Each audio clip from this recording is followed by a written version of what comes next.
ಆಗಮಡಂಬರದಂತಹ ಒಂದು ಕೃತಿಯನ್ನ ಅನುವಾದ ಮಾಡಿದಾಗ ಒಂದು 100 ಜನರಾದರೂ ಅದನ್ನು ಓದ್ತಾರೆ ಅನ್ನುವ ಭರವಸೆ ಇದೆ. ವಿಜ್ಞಾನ ಇವತ್ತು ಉಪಯೋಗ ಆಗ್ತಾ ಇರೋದು ಹೆಚ್ಚು ಡಿಸ್ಟ್ರಕ್ಷನ್ಗೆನೆ. ಮತೀಯರ ದೋಷ ಬೇರೆ, ಮತದ ದೋಷ ಬೇರೆ. ಮತೀಯರ ದೋಷ ಅದು ಮತದಿಂದ ಬಂದದ್ದಲ್ಲ. ತಮಿಳುನಾಡಿನವರು ಹೇಳಬಹುದು ನಾವು ಸಂಸ್ಕೃತವನ್ನು ಒಪ್ಪಲ್ಲ ಅಂತ. ಅಲ್ಲಿಂದ ಬಂದದ್ದೆಲ್ಲ ತೀರ್ಥ. ನಮಗೆ ಫಾರಿನ್ ಶಂಖವು ಫಾರಿನ್. ದೇಶಿಗರಿಗಿರುವ ಆರ್ಕೈವ್ಸ್ ಮೇಲಿರುವಂತ ಒಂದು ಪ್ರೀತಿ ಅಂತ ಹೇಳ್ಬೋದು, ಅದು ನಮ್ಮಲ್ಲಿ ತುಂಬಾ ಕಡಿಮೆ ಇದೆ ಅಂತ. ಹಳೆಯದಾದಂತೆ ಅದನ್ನು ಬಿಟ್ಟು ಹೋಗ್ತಾ ಬರ್ತಿದೆ. ಇವತ್ತು ಸಂಸ್ಕೃತ ಓದಿದವರಿಗೆ ಪಾಲಿ ಅರ್ಥವಾಗುವಷ್ಟು ಚಂದ ಬೇರೆ ಯಾರಿಗೂ ಅರ್ಥ ಆಗಲ್ಲ. ನಾವು ಬುದ್ಧನನ್ನ ವಿಷ್ಣು ಅಂತ ಹೇಳ್ತೇವೆ, ಹೌದು. ಆದ್ರೆ ಯಾವತ್ತಾದ್ರೂ ಬೌದ್ಧರನ್ನ ಆಕ್ರಮಣ ಮಾಡಿದ್ದೇವಾ? ಎಲ್ಲ ಕಡೆಯೂ ಹೀಗೆ ಆಗ್ತಾ ಇದೆ. ಡಾರ್ವಿನ್ ಥಿಯರಿ, ಮಂಗನಿಂದ ಮಾನವ, ಡಾರ್ವಿನ್ ಎಲ್ಲ ಹೇಳಿದ್ದಾರೆ. ಅವರಿಬ್ರು ಗುರುಗಳು, ಪೇಜಾವರ ಸ್ವಾಮಿಗಳು ಮತ್ತೆ ಗೋವಿಂದಾಚಾರ್ಯರು, ಎರಡು ಬೇರೆ ಬೇರೆ ಆಶ್ರಮದಲ್ಲಿ ಚೆನ್ನಾಗಿ ಹೇಗಿರಬಹುದು ಅನ್ನೋದನ್ನ ತೋರಿಸಿಕೊಟ್ಟವರು. ಪ್ರಕಾಶ್ ಬೆಳವಾಡಿಯವರು ಇದನ್ನ ನಾನು ನಾಟಕ ಮಾಡ್ತೇನೆ ಅಂತ ಹೇಳಿದ್ದು ನಿಮ್ಗೆಲ್ಲರಿಗೂ ಗೊತ್ತೇ ಇದೆ. ಒಳ್ಳೆ ಕೆಲಸ ಏನಾದ್ರು ಮಾಡಿ ತೋರಿಸು ಅಂತ ನನ್ನ ಮನಸ್ಸಿಗೆ ನಂಗೆ ಅನಿಸಿದೆ. ಅದಕ್ಕಾಗಿ ನಾನು ಮಾಡ್ತೀನಿ. ಇಷ್ಟೇ ಸಂಖ್ಯೆಯಲ್ಲಿ ಮೊದಲನೇ ಶೋಗೆ ದಯವಿಟ್ಟು ಬಂದು ನೋಡಿ.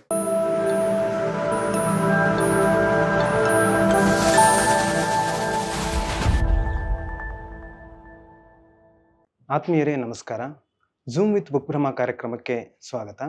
ಇವತ್ತು ನನ್ನ ಜೊತೆ ಝೂಮ್ ವಿತ್ ಬುಕ್ಬ್ರಹ್ಮದ ಸಂದರ್ಶನದಲ್ಲಿ ವಿಶೇಷ ಅತಿಥಿ ಇದ್ದಾರೆ. ಇವರನ್ನು ನಾನು ಹೆಚ್ಚಾಗಿ ಇವರ ಏನು ಅಧ್ಯಯನ ಇದನ್ನೆಲ್ಲ ಹೇಳೋದಕ್ಕಿಂತ ಇವರ ಪ್ರಸ್ತುತವಾದಂತಹ ಕೃತಿ ಆಗಮಡಂಬರ ಅಂತ ಒಂದು ನಾಟಕವನ್ನು ಸಂಸ್ಕೃತದಿಂದ ಕನ್ನಡಕ್ಕೆ ಅನುವಾದ ಮಾಡಿದ್ದಾರೆ. ನಾವು ಈ ಕೃತಿಯ ಕುರಿತು ಮತ್ತು ಈ ಕೃತಿಯ ಜೊತೆಗೆ ಇವರ ಇತರೆ ಅಂತ ಹೇಳಿದ್ರೆ ನಮ್ಮ ಅಧ್ಯಯನಗಳು ಇದೆಲ್ಲದರ ಜೊತೆ ಮಾತಾಡ್ತಾ ಹೋಗೋಣ. ಇವತ್ತು ನಮ್ಮ ಜೊತೆ ಇರುವಂತಹ ವಿಜಯಸಿಂಹ ಅವರನ್ನ ನಾನು ಆತ್ಮೀಯವಾಗಿ ಸ್ವಾಗತಿಸ್ತೇನೆ. ಸರ್ ನಮಸ್ಕಾರ. ನಮಸ್ಕಾರ. ಪ್ರಸ್ತುತ ಚರ್ಚೆಯಲ್ಲಿರುವಂತಹ ಅಥವಾ ಪ್ರಸ್ತುತವಾಗಿರುವಂತಹ ಒಂದು ವಿಚಾರ ಅಂತ ಹೇಳಿದ್ರೆ ನೀವು ಬರೆದಂತಹ ಆಗಮಡಂಬರ ಸಂಸ್ಕೃತ ನಾಟಕವನ್ನು ಕನ್ನಡಕ್ಕೆ ತರ್ತೀರಾ. ಈ ನಾಟಕದ ಪ್ರಸ್ತುತತೆ ಏನಿದೆ ಅಂತ, ಯಾಕಂತ ಹೇಳಿದ್ರೆ ಇಷ್ಟು ಸಮಯ ಅನುವಾದ ಆಗದೆ ಇದ್ದದ್ದು ಈಗ ಅನುವಾದಕ್ಕೆ ನೀವು ತಗೊಂಡ್ತೀರಾ ಅಥವಾ ಇದು ಅವಗಣನೆಗೆ ಯಾಕೆ ಒಳಗಾಯಿತು ಅನ್ನೋದು? ಅವಗಣನೆಗೆ ಯಾಕೆ ಒಳಗಾಯಿತು ಅಂತ ಹೇಳಿದ್ರೆ, ಜಯಂತ ಭಟ್ಟನ ಒಂದು ಕಾಲಮಾನ 8ನೇ ಶತಮಾನ. ಅವನ ತರ್ಕಗ್ರಂಥಗಳನ್ನು ಅವಾಗವಾಗ ಸಂಸ್ಕೃತ ವಿದ್ವಾಂಸರು ಓದ್ತಾ ಇದ್ರು.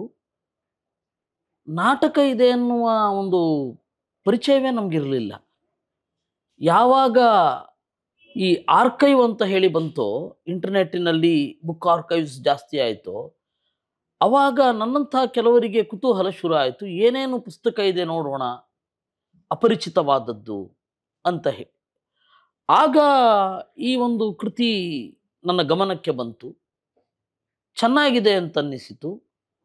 ಅನುವಾದ ಮಾಡಿ ಬಹಳ ಹೊತ್ತಾಗಿದೆ.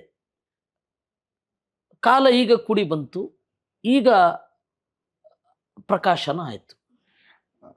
ಇದು ಸಂಸ್ಕೃತದಿಂದ ಕನ್ನಡಕ್ಕೆ ಬರುವಾಗ ನಾನು ಹೇಳೋದು, ಭಾಷೆ ತೊಡಕ್ಕೆ ಏನಾರು ಆಗ್ತದ ಅಂದ್ರೆ ಭಾಷೆಯಲ್ಲಿ ಏನಾರು ಸಮಸ್ಯೆ ಆಗ್ತದ ಅಂತ? ಖಂಡಿತ ಆಗಲ್ಲ. ಯಾಕೆಂತಂದ್ರೆ ಇನ್ನು 2005ರಲ್ಲಿ ಸಬಾ ಡೆಸೋ ಅನ್ನುವರು ಮಚ್ಚಾಡೋ ಅಬೌಟ್ ರಿಲಿಜನ್ ಅಂತ ಇಂಗ್ಲಿಷ್ಗೆ ಅನುವಾದ ಮಾಡಿದ್ದಾರೆ. ಆದರೆ ಅದೆಲ್ಲ ಬೇರೆ ದೇಶದ್ದು. ಅಮೇರಿಕೆಯಲ್ಲಿ ಅವರು ಇರೋದು, ಅವರು ಅನುವಾದ ಮಾಡಿದ್ದಾರೆ. ಅದರ ಪ್ರಕಾಶಕರು ಎಲ್ಲರೂ ಬೇರೆ ದೇಶದವರೇ, ಭಾರತದಿಂದ ಹೊರಗಡೆ ಇರೋರೆ. ಅವರಿಗೆ ಇದು ಚೆನ್ನಾಗಿದೆ, ಮಾಡಬೇಕು ಅಂತ ಅನ್ನಿಸಿತು. ಆದರೆ ಪಾರಿಭಾಷಿಕ ಪದಗಳು, ಟೆಕ್ನಿಕಲ್ ಟರ್ಮ್ಸ್ ಅನ್ನೋದೇನಿದೆ, ಒಂದು ಸ್ವಲ್ಪ ಅವರಿಗೆ ಅಷ್ಟು ಗ್ರಹಿಕೆಗೆ ಬಂದಿರಲಿಲ್ಲ. ನಾನದು ಆಮೇಲೆ ನೋಡಿದ್ದು. ವಸ್ತುತಃ ಅನುವಾದ ಮಾಡಬೇಕಾದ್ರೆ ಕನ್ನಡ ಮತ್ತು ಸಂಸ್ಕೃತ ಅಥವಾ ಕನ್ನಡ ಮತ್ತು ಯಾವುದೇ ಭಾರತೀಯ ಭಾಷೆಗಳಲ್ಲಿ ಅಂತಹ ವ್ಯತ್ಯಾಸ ಬರಲ್ಲ. ಕಾರಣ ಏನು ಅಂದರೆ, ಸಂಸ್ಕೃತದ ಮರಿಗಳೇ ಎಲ್ಲ. ಉದಾಹರಣೆಗೆ ತಮಿಳುನಾಡಿನವರು ಹೇಳಬಹುದು ನಾವು ಸಂಸ್ಕೃತವನ್ನು ಒಪ್ಪಲ್ಲ ಅಂತ. ಆದರೆ ಮೊದಲ ಅಮೈಚ್ಯರ್ ಅಂತಾರೆ ಅವರು, ಮುಖ್ಯಮಂತ್ರಿ ಅನ್ಲಿಕ್ಕೆ. ಅಮೈಚ್ಯರ್ ಅನ್ನೋದು ಏನದು? ಅಮಾತ್ಯರು. ಎಂದಿರನ್ ಅಂತಾರೆ, ಅದು ಯಂತ್ರ. ಅದು ಅದನ್ನ ಬಿಡಿಸಿ ಅವ್ರ ಭಾಷೆಯಲ್ಲಿ ಹೇಳ್ತಾರೆ ವಿನಃ ಪೂರ್ತಿ ವಿಭಿನ್ನವಾಗಿ ಏನಿಲ್ಲ.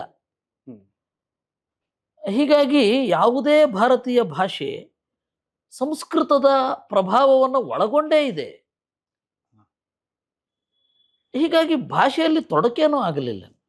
ನಾನು ಆಗ ಮೊದಲ ಪ್ರಶ್ನೆಯಲ್ಲಿ ಅವಗಣನೆ ಅಂತ ಹೇಳಿ ಯಾಕೆ ಹೇಳಿದೆ ಅಂದ್ರೆ, ಮೊದಲು ಇದು ಇಂಗ್ಲಿಷ್ಗೆ ಅನುವಾದ ಆಗಿದೆ. ಅಂದ್ರೆ ಅಲ್ಲಿ ಹೋಗಿ ಕನ್ನಡದ ಅಥವಾ ಕನ್ನಡ ಅನ್ನೋದಕ್ಕಿಂತ ನಮ್ಮ ಭಾರತೀಯ ಭಾಷೆಗಳು ಯಾಕೆ ಈ ರೀತಿ ಅಂದ್ರೆ ಸಂಸ್ಕೃತದ ಅಮೂಲ್ಯ ಕೆಲವು ವಸ್ತುಗಳು, ನಾವೀಗ ಸಂಸ್ಕೃತವನ್ನ ಮೃತ ಭಾಷೆ ಅಂತ ಹೇಳಿ ಕರೀಲಿಕ್ಕೆಲ್ಲ ಶುರು ಮಾಡಿದ್ದಾರೆ. ಅದು ಯಾವತ್ತೂ ಸಾಯುವುದಿಲ್ಲ, ಅದು ಬೇರೆ ವಿಷಯ. ಆದರೆ ಇಂಥ ಒಂದು ಗ್ರಂಥಗಳನ್ನು ಅಥವಾ ಸಂಸ್ಕೃತದ ಹಲವಾರು ಕೃತಿಗಳು ನಮ್ಮ ಭಾರತೀಯ ಭಾಷೆಗಳಿಗೆ ಆಗೋಕ್ಕಿಂತ ಮುಂಚೆ ಬೇರೆ ಭಾಷೆಗಳು ಅದನ್ನ ಗುರುತಿಸಿ ಅಂದ್ರೆ ಭಾರತೀಯ ಅಲ್ಲದ ಹೊರಗಿನ ಭಾಷೆಗಳು ಗುರುತಿಸಿ ಅವುಗಳನ್ನು ಕೆಲಸ ಮಾಡ್ತಾ ಇದೆ. ಅಂದ್ರೆ ಭಾರತದಲ್ಲಿ ಅದು ಸಂಸ್ಕೃತದ ಕೆಲವು ವಿಚಾರಗಳು ಅವಗಣನೆಗೆ ಒಳಗಾಗ್ತಿದೆಯಾ ಅಂತ, ಅದು ನನ್ನ ಒಂದು ಪ್ರಶ್ನೆ ಆಗಿತ್ತು. ಅದು ಯಾಕೆ ಅವಗಣನೆಗೆ ಒಳಗಾಗ್ತಾ ಇದೆ ಅಂತಂದ್ರೆ, ನಮಗೆ ಅಲ್ಲಿಂದ ಬಂದದ್ದೆಲ್ಲ ತೀರ್ಥ, ನಮಗೆ ಫಾರಿನ್ ಶಂಖವು ಫಾರಿನ್ನದ್ದು ನಮಗೆ. ಹೀಗಾಗಿ ಅದು ಬಂದಾಗ ನಮಗೆ ಭಾರಿ ಖುಷಿ ಆಗುತ್ತೆ. ಆದರೆ ನಾನು ಅನುವಾದ ಮಾಡುವಾಗ ಅದೊಂದು ಇಂಗ್ಲೀಷಿನದ್ದಿದೆ ಅನ್ನೋದು ನಂಗೆ ಗೊತ್ತಿರಲಿಲ್ಲ. ನಾ ಅನುವಾದ ಮಾಡಿ ಆದಮೇಲೆ ನಮ್ಮ ಪ್ರಭಾಕರ ರಾವ್ ಅಂತ, ಪ್ರಭಾಕರ ದೇಶಪಾಂಡೆ ಅವ್ರದ್ದು ಮುನ್ನುಡಿ ಇದೆ ಇದರಲ್ಲಿ. ಅವರು ಇದ್ರ ಬಗ್ಗೆ ಗಮನ ಸೆಳೆದದ್ದು, ಇದೊಂದು ಇದೆ ನೋಡಿ ಅಂತ. ನಾನು ನೋಡಿದೆ, ಓದಿದೆ, ಪೂರ್ತಿ ಓದಿದೆ. ಆಮೇಲೆ ಹಾಗೆ ಆಗಿದೆ. ಇವಾಗ ಕ್ಷೇಮೇಂದ್ರನ ಕೃತಿಗಳೆಲ್ಲ ಇಂಗ್ಲಿಷ್ ಟ್ರಾನ್ಸ್ಲೇಷನ್ ಆಗೋಗಿದೆ. ಆ ಸಮಯ ಮಾತೃಕ ಆಗಿರಬಹುದು, ಆಗಿದೆ. ಆದರೆ ಅದನ್ನ ಕನ್ನಡಕ್ಕೆ ತಂದ್ರೆ ಇನ್ನೂ ಹೊಸದಾಗೆ ಇರುತ್ತೆ. ಅದು ಯಾಕಾಗಿದೆ ಅನ್ನೋದು ನಂಗೆ ಗೊತ್ತಿಲ್ಲ. ಅವರು ವಿಭಿನ್ನವಾಗಿ ಮಾಡಿದ್ದಾರೆ. ಮತ್ತೆ ಈ ಸಂಸ್ಕೃತ ಗ್ರಂಥಗಳ ಹರವು ಬಹಳ ಇದೆ, ಬಹಳ ಗ್ರಂಥಗಳಿದೆ.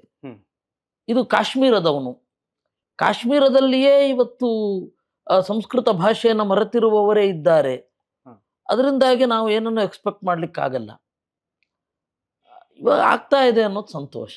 ಅಂದ್ರೆ ನಾವು ವಿದೇಶಿಗರಿಗಿರುವ ಆರ್ಕೈವ್ಸ್ ಮೇಲಿರುವಂತ ಇನ್ನೊಂದು ಪ್ರೀತಿ ಅಂತ ಹೇಳ್ಬೋದು, ಅದು ನಮ್ಮಲ್ಲಿ ತುಂಬಾ ಕಡಿಮೆ ಇದೆ ಅಂತ, ಹಳೆಯದಾದಂತೆ ಅದನ್ನ ಬಿಟ್ಟು ಹೋಗ್ತಾ ಬರ್ತಿದ್ದೇವೆ ಅಂತ. ಆತರ ಏನಾರು ಆಗ್ತಿದ್ಯಾ? ಅದೇ ಅಲ್ಲ, ಅವ್ರಿಗೆ ಒಂದು ನಾವು ಏನಂತ ಹೇಳಿದ್ರೆ ಆರ್ಕೈವ್ಸ್ ಅನ್ನ ನಮ್ಮವರು ಹುಡುಕ್ತಾ ಇದ್ದಾರೆ. ಈಗ ಉಪಲಬ್ಧಿ ಇರಲಿಲ್ಲ ಮೊದಲು.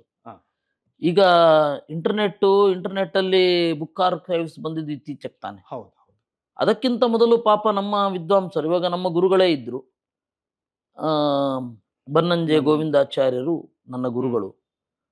ಅವ್ರಿಗೆಲ್ಲ ಆರ್ಕೈವ್ ಇದ್ದಿದ್ರೆ ಇನ್ನೂ ಅವರ ಗ್ರಂಥದ ಒಂದು ನೋಟ ಯಾವ ರೀತಿ ಆಗ್ತಾ ಇತ್ತೋ ಹೇಳಲಿಕ್ಕೆ ಬರಲ್ಲ, ಇರಲಿಲ್ಲ.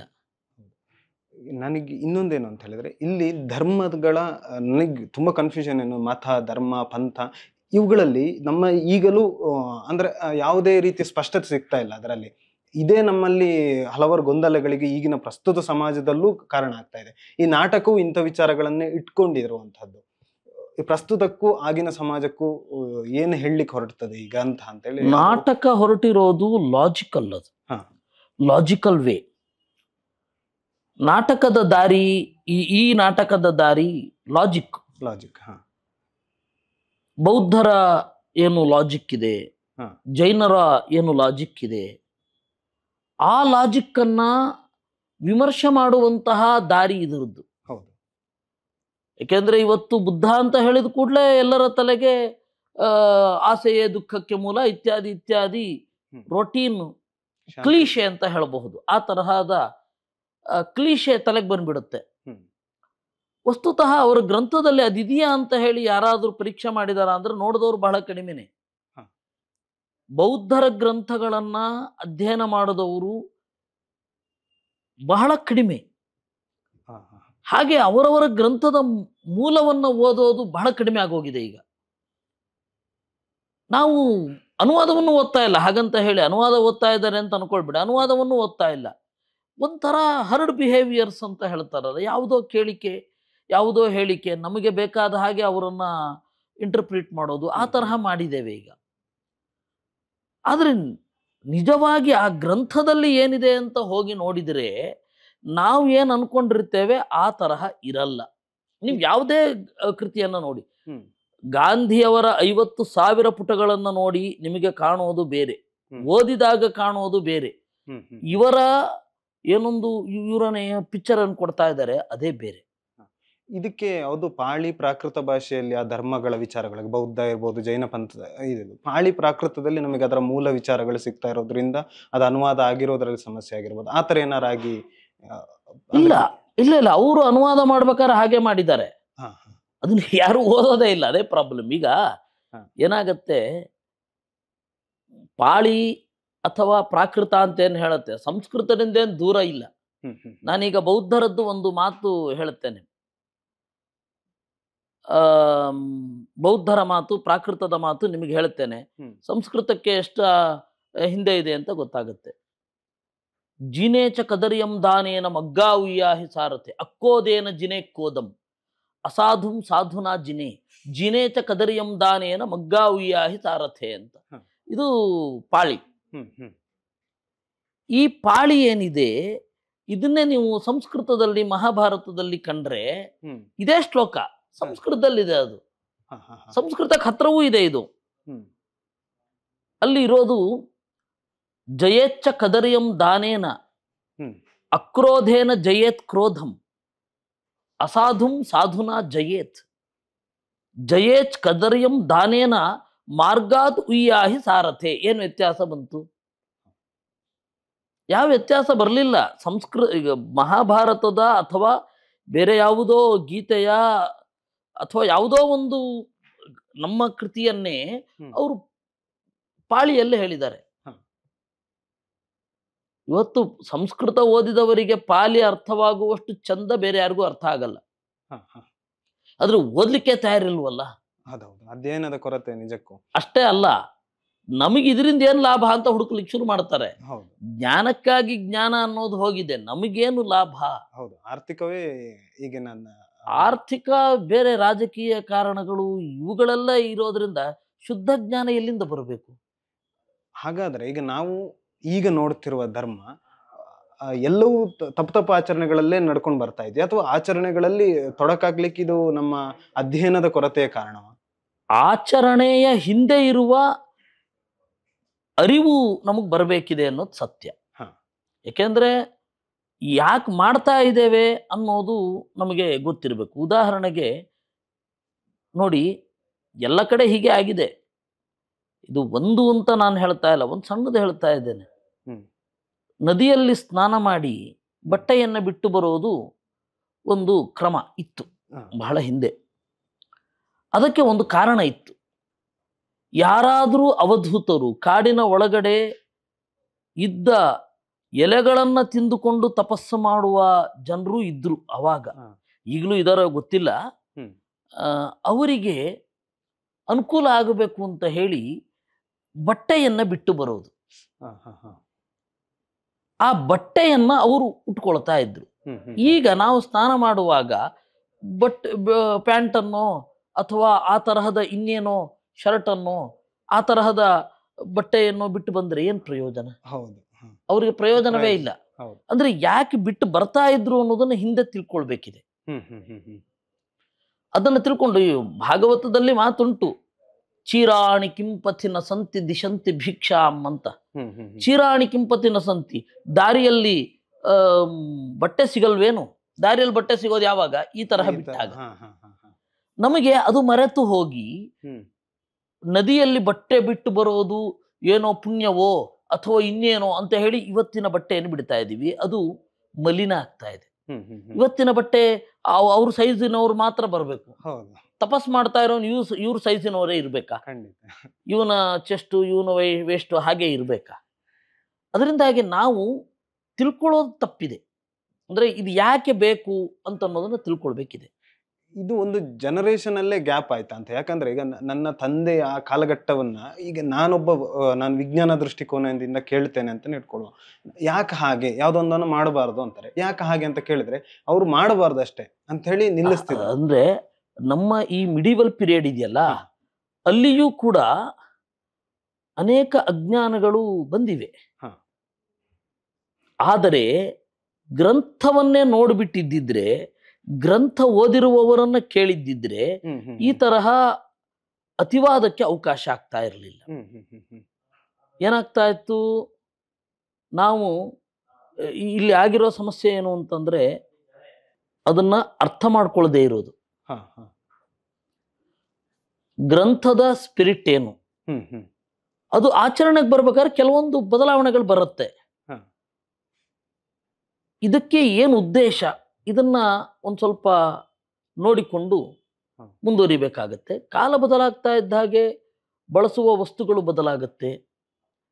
ಆದರೆ ಜ್ಞಾನ ಅದು ಹಾಗೇ ಇರುತ್ತೆ. ಈಗ ನಾನು ಸಿಂಪಲ್ ನೀವೀಗ ಈ ವಿಚಾರವಾಗಿ ಹೇಳೋದಾದ್ರೆ ಈಗ ತುಂಬಾ ಸರಳವಾದಂತ ಕೆಲವು ವಿಚಾರಗಳು ಹೇಗಂದ್ರೆ ನಮ್ಮ ಮನೆಯಲ್ಲೆಲ್ಲ ಆಚರಣೆ ಇದೆ, ರಾತ್ರಿ ಕಸವನ್ನು ಹೊರಗಡೆ ಹಾಕಬಾರದು ಅನ್ನುವ ಮಾತು, ಊಟಕ್ಕೆ ಕೂತಾಗ ತಲೆಯಲ್ಲಿ ಪೇಟ ಅಥವಾ ಕಿರೀಟ ಈ ತರದ ತಲೆ ಮೇಲೆ ಏನನ್ನು ಹಾಕದೆ ಊಟ ಮಾಡಬೇಕು, ಅಂದ್ರೆ ಶಿರದ ಮೇಲೆ ಯಾವುದೇ ಇದಿರ್ಬೋದು. ಇದರ ಬಗ್ಗೆ ಮಾಡಬಾರದು ಅಂತ ಹೇಳುವ ಒಂದು ಇದಿತ್ತು, ಬಿಟ್ರೆ ಅದು ಯಾಕೆ ಮಾಡಬಾರದು ಅಂತ ಕೇಳಿದ್ರೆ ಉತ್ತರ ಇರಲಿಲ್ಲ. ಅಲ್ಲ ಉತ್ತರ ಇರ್ತಿರ್ಲಿಲ್ಲ. ಆದ್ರೆ ನಾವು ಅದನ್ನ ತಿಳ್ಕೊಳ್ಳೋ ಕಾಮನ್ ಸೆನ್ಸ್ ಅನ್ನು ಕಳ್ಕೊಂಡಿದೀವಿ ಅಂತ ಅನ್ನೋದು ಬರಬರ ವಾಸ್ತವ. ಈಗ ರಾತ್ರಿ ಅವತ್ತಿನ ಕಾಲದಲ್ಲಿ ಬೆಳಕಿರ್ಲಿಲ್ಲ, ಈ ತರಹ ಲೈಟ್ಗಳೆಲ್ಲ ಇರ್ಲಿಲ್ಲ. ಅವಾಗ ಅಕಸ್ಮಾತ್ ಅಮೂಲ್ಯವಾದ ಪದಾರ್ಥವನ್ನು ಹೊರಗಡೆ ಹಾಕಿದ್ರೆ ಅಷ್ಟೇ. ಆಮೇಲೆ ಅವತ್ತು ಕೆಳಗಡೆ ಕೂತ್ಕೊಂಡು ಬಗ್ಗಿ ಊಟ ಮಾಡ್ಬೇಕಾಗ್ತಾ ಇತ್ತು. ಹೀಗಾಗಿ ಪೇಟ ತಲೆ ಮೇಲೆ ಹಾಕೊಳ್ಬಿಡಿ, ಪೇಟ ಬಿಟ್ಟು ಊಟ ಮಾಡಿ ಅಂತ. ಆಮೇಲೆ ಈ ತರದ್ದೆಲ್ಲ ನೋಡಿ, ಇದಕ್ಕೆ ನೀರಿನಲ್ಲಿ ಬರಿಬೇಡಿ, ಸಾಲ ಆಗತ್ತೆ. ಹೌದು, ಜಾರಿ ಬಿದ್ದರೆ ಮತ್ತೆ ಡಾಕ್ಟರ್ ಹತ್ರ ಹೋಗ್ಬೇಕಾ ಇಲ್ವಾ? ಇದ್ದಲ ಮೇಲೆ ಬರಿಬೇಡಿ, ಸಾಲ ಆಗತ್ತೆ. ಅದ್ರ ಕಾನ್ಸೆಪ್ಟ್ ಇಷ್ಟೇ, ಬಣ್ಣ ಬಳಸ್ಬೇಕಾಗತ್ತೆ. ಆದ್ರೆ ಅದನ್ನ ಹೇಳುವಾಗ ಹೌದಲ್ಲ ಅಂತ ನಾವು ಹಂಗೆ ಯೋಚನೆ ಮಾಡೋದು, ಅಥವಾ ಇದು ಕೇವಲ ಆಚರಣೆ ಅಷ್ಟೇ, ಇದು ಧರ್ಮ ಅಲ್ಲ, ಧರ್ಮಕ್ಕೆ ಪೋಷಕ ಆಗಬಹುದೇನೋ ಅನ್ನುವಂತಹ ಪರಿವೇ ಇತ್ತೀಚೆಗೆ ಬರ್ತಾ ಇದೆ ನಮಗೆ. ಅದಕ್ಕಿಂತ ಮೊದಲು ಅದನ್ನೂ ಪಾಪ ಪುಣ್ಯದ ಹಿನ್ನೆಲೆಯಲ್ಲಿ ನೋಡ್ತಾ ಇದ್ರೋ ಏನೋ. ಆಗ ನಮಗೆ ಇದೇನೋ ಹೇಳ್ತಾ ಇದ್ದಾರೆ ಅಂತ ಅನ್ಸುತ್ತೆ. ಮತ್ತೆ ಸೈನ್ಸಿನ ಮಿತಿಯು ನಮ್ಗೆ ಅರ್ಥ ಆಗಬೇಕು. ಸೈನ್ಸು ಪ್ರತಿಯೊಂದನ್ನು ಎಕ್ಸ್ಪ್ಲೈನ್ ಮಾಡ್ಲಿಕ್ಕೆ ಬರಲ್ಲ. ನೀತಿಯನ್ನು ಹೇಳತ್ತ ಸೈನ್ಸು? ಬಾಂಬ್ ತಯಾರು ಮಾಡತ್ತಷ್ಟೇ, ಇಂಥವ್ರೇ ಬಾಂಬ್ ತಯಾರು ಮಾಡ್ಬೇಕು ಅಂತ ಹೇಳತ್ತ? ಇಲ್ಲ. ಸೈನ್ಸು ಇಷ್ಟೆಲ್ಲ ಕೊಟ್ಟಿದೆ ನಮಗೆ. ಆದ್ರೆ ಒಳ್ಳೆಯವರೇ ಬಳಸಬೇಕು, ಪಿನ್ ಕೋಡ್ ಅನ್ನು ಒಳ್ಳೆಯವ್ರ ಕೈಗೆ ಸಿಗುವಂತೆ ಮಾಡಬೇಕು ಏನಿಲ್ಲ, ಯಾರ ಕೈಲಲ್ಲಿ ಬೇಕಾದ್ರೂ ಸಿಗಬಹುದು. ಕೆಮಿಸ್ಟ್ರಿ ಬೃಹದಾಕಾರವಾಗಿ ಬೆಳೆದು ಬಂದು ನಾವು ಹೆಚ್ಚು ಕೆಮಿಸ್ಟ್ರಿಯನ್ನು ಬಳಸೋದಾ, ಬಾಂಬ್ ತಯಾರಿಸೋರ ಹೆಚ್ಚು ಕೆಮಿಸ್ಟ್ರಿಯನ್ನ ಬಳಸೋದು? ಬಾಂಬ್ ತಯಾರಿಸೋರ ಹತ್ರ ಅದು ವಿಜ್ಞಾನ ಹೇಳ್ತಾ ಇದೆಯಾ? ಇಲ್ಲ. ನೀತಿ ಬೇಕೇ ಬೇಕು ತಾನೆ. ನೀತಿ ಯಾವುದು, ದರ್ಶನ ಯಾವುದು, ಕಾಮನ್ ಸೆನ್ಸ್ ಯಾವುದು, ಇದು ಎಲ್ಲ ಒಂದು ಅಂತ ಗೊಂದಲ ಮಾಡ್ಕೊಂಡು ಎಲ್ಲವನ್ನು ವೈಜ್ಞಾನಿಕ ದೃಷ್ಟಿಕೋನದಲ್ಲಿ ನೋಡೋದು. ವಿಜ್ಞಾನ ಇವತ್ತು ಉಪಯೋಗ ಆಗ್ತಾ ಇರೋದು ಹೆಚ್ಚು ಡಿಸ್ಟ್ರಕ್ಷನ್ಗೆನೆ. ನೀವು ಮುಂದುವರಿದ ದೇಶಗಳನ್ನ ನೋಡಿದ್ರೆ ಗೊತ್ತಾಗತ್ತೆ. ಹೆಚ್ಚು ಖರ್ಚು ಮಾಡ್ತಾ ಇರೋದು ಯಾವುದ್ರ ಮೇಲೆ? ವಿಜ್ಞಾನದ ಈ ಬೆಳವಣಿಗೆ. ಎರಡು, ಒಂದು ಟೆಕ್ನಾಲಜಿ, ಯಾವುದು ಡಿಫೆನ್ಸ್ ಟೆಕ್ನಾಲಜಿಯ ಮೇಲೆ, ಇನ್ನೊಂದು ಫುಡ್ ಇಂಡಸ್ಟ್ರಿ. ಎರಡು ಬಹಳ ದೊಡ್ಡದಾಗಿರೋದು. ಅಂದ್ರೆ ಬೆಳೆದೇನ ಆಗೇನ ಪ್ರಯೋಜನ ಆಯ್ತು, ವಿಜ್ಞಾನ ಬೆಳೆದೇನು ಪ್ರಯೋಜನ ಆಯ್ತು ಅಂತಂದ್ರೆ, ಆಹಾರ ಬೇರೆ ಕಡೆ ತರಿಸ್ಕೊಂಡು ತಿಂತಾ ಇದ್ದೀವಿ, ನಮ್ಮ ನಾಶಕ್ಕಾಗಿ ವೇಗವಾಗಿ ಸಾಕ್ತಾ ಇದ್ದೇವೆ. ವಿಜ್ಞಾನದಲ್ಲಿ ಏನು ಔಟ್ಕಮ್ ಏನಿದೆ, ಪ್ಲಾಸ್ಟಿಕ್ ಆಗಿರಬಹುದು, DDT ಆಗಿರಬಹುದು, ಪ್ಲಾಸ್ಟಿಕ್ ಅನ್ನ ತಿನ್ನುವಂತಹ ಕ್ರಿಮಿಯನ್ನ ನಾವು ಕಂಡುಹಿಡಿತಾ ಇದ್ದೀವಿ ಅಂತ ಹೇಳ್ತಾನೆ ಇದ್ದಾರೆ. ಲ್ಯಾಬೋರೇಟರಿಯಲ್ಲಿ ಮಾತ್ರ ಅದಿದೆ. ಅದನ್ನ ತಿನ್ನುವ ಇನ್ಸೆಕ್ಟ್ ಅನ್ನ ನಾವು ಹೈಬ್ರಿಡ್ ಮಾಡಿ ಕೊಟ್ಟು ಹೊರಗಡೆ ಬಿಟ್ರೆ ಏನಾಗುತ್ತೋ ಅಂತ ಭಯ ಇದೆ. ಈ ತರಹದ ಭಯಗಳು. ಆಮೇಲೆ ಅದು ಅಪ್ಡೇಟ್ ಆಗ್ತಾನೆ ಇರ್ಬೇಕಾಗತ್ತೆ. ಮೊದಲು ನಿಮಗೆ ಒಂದು ಫ್ಲೋರ್ ಕ್ಲೀನಿಂಗಿನ ಆಸಿಡ್ ಬಂತು, ಅದಕ್ಕಿಂತ ಇದು ಹೆಚ್ಚಿನ ಜರ್ಮ್ಸ್ಗಳನ್ನ ಕೊಲ್ಲತ್ತೆ. ಫಸ್ಟ್ ಜರ್ಮ್ಸ್ ಕೊಲ್ಲೋದು ಅಂತ ಅನ್ನೋದು ಬೇರೆ ಕಾನ್ಸೆಪ್ಟ್ ಬಿಡಿ. ಇಲ್ಲೊಂದು ಫ್ಲೋರ್ ಇದೆ, ಮೊದಲಿನ ತರಹ ಹಾಕಿದ್ರೆ, ಮೊದಲಿನ ಬಳಸುವ ಆಸಿಡ್ ಅನ್ನ ಹಾಕಿದ್ರೆ ಇದು ಹೋಗೋದಿಲ್ಲ, ಅದಕ್ಕೆ ಇದಕ್ಕಿಂತ ಪ್ರಬಲವಾದ ಆಸಿಡ್ ಅನ್ನ ತರಬೇಕು. ಹಾಗಾದ್ರೆ ಇದಕ್ಕೇನು ಅಭ್ಯಾಸ ಆಗ್ಬಿಟ್ಟಿದೆ. ಇದು ಬೆಳಿಲಿಕ್ಕೆ ಮತ್ತಿನ್ನಷ್ಟು ದೊಡ್ಡ ಪ್ರಮಾಣದ ಆಸಿಡ್ ಬೇಕು. ಆ ತರಹ ಅದು ಬೆಳವಣಿಗೆ ಅಂತ ಅದೇನ್ ಕರ್ಕೊಳ್ಳೋದು ನಂಗೆ ಇನ್ನೂ ಅರ್ಥ ಆಗ್ತಾ ಇಲ್ಲ. ಹಸಿವೆ ಹೋಗಿಲ್ಲ, ನೀರಡಿಕೆ ಹೋಗಿಲ್ಲ, ಕಳ್ಳತನ ಮಾಡುವ ಚಪಲ ಹೋಗಿಲ್ಲ, ದುಷ್ಟತನ ಹೋಗಿಲ್ಲ, ಒಳಿತು ಹಾಗೇ ಇದೆ. ಇದೆಲ್ಲ ಇದ್ರ ಜೊತೆಗೇನೆ ನಾವು ಬಳಸ್ತಾ ಇರೋ ಟೆಕ್ನಾಲಜಿ ಮಾತ್ರ ಬೇರೆ. ಅದನ್ನ ಡೆವಲಪ್ಮೆಂಟ್ ಅಂತ ಹೆಂಗ್ ಕರೆಯೋದು ನಂಗೆ ಇನ್ನೂ ಅರ್ಥ ಆಗ್ತಾ ಇಲ್ಲ. ಅಪ್ಡೇಟ್ ಆಗ್ತಾ ಇದೀವಿ, ಬೇರೆ ಬೇರೆ ವಸ್ತುಗಳನ್ನ ಕಂಡುಹಿಡಿತಾ ಇದೀವಿ ಅಂತ ಅನ್ಕೊಳ್ಳೋಣ ಅಷ್ಟೇ. ಅದು ಡೆವಲಪ್ಮೆಂಟ್ ಅಂತ ಅದ್ ಹೆಂಗ ಅನ್ಸೋದು ನಂಗಂತೂ ಗೊತ್ತಾಗ್ತಾ ಇಲ್ಲ. ಅಂದ್ರೆ ನಾವು ಹಿಂದಿನದನ್ನ ಬಿಟ್ಟು ಬರುವುದೇ ಡೆವಲಪ್ಮೆಂಟ್. ಯಾಕಂದ್ರೆ ಸಂಸ್ಕೃತದ ಬಗ್ಗೆ ಇರುವ ಟೀಕೆಗಳು ಹಾಗೆ ಇರೋದು. ಅಲ್ಲಲ್ಲ, ಅಷ್ಟೇ ಅಲ್ಲ, ಹಿಂದಿನದ್ದಕ್ಕೆ ಹೋಗೋದು ಡೆವಲಪ್ಮೆಂಟ್. ಈಗ ಆರ್ಗ್ಯಾನಿಕ್ ಆಹಾರಗಳಿಗೆ ಹೆಚ್ಚಿನ ಬೆಲೆ, ಯಾಕೆ ಅಂತ ಕೇಳಿದ್ರೆ ಇದು ಬಹಳ ಅಪರೂಪ, ಅದೆಲ್ಲ ಕೆಮಿಕಲ್ ಮಿಕ್ಸ್ ಮಾಡಿದ್ದಾರೆ. ಹಿಂದಿನದ್ದನ್ನು ಬಿಟ್ಟು ಬರೋದು ಅಷ್ಟೇ ಅಲ್ಲ ಡೆವಲಪ್ಮೆಂಟ್ ಅಂದ್ರೆ. ಅಯ್ಯೋ ಹಿಂದಿನದ್ದು ಚೆನ್ನಾಗಿತ್ತು ಅಂತ ಅಂದ್ಕೊಳ್ಳೋದು ಡೆವಲಪ್ಮೆಂಟ್. ಇದು ಹೊಸ ವ್ಯಾಖ್ಯಾನ ಅನ್ಕೊಳ್ತೇನೆ. ಹೊಸ ವ್ಯಾಖ್ಯಾನ ಅಲ್ಲ, ಇರೋದದು ನಂದಲ್ಲ. ನೀವು ಜನ ನೋಡಿದ್ರೆ ಅದು ಗೊತ್ತಾಗತ್ತೆ.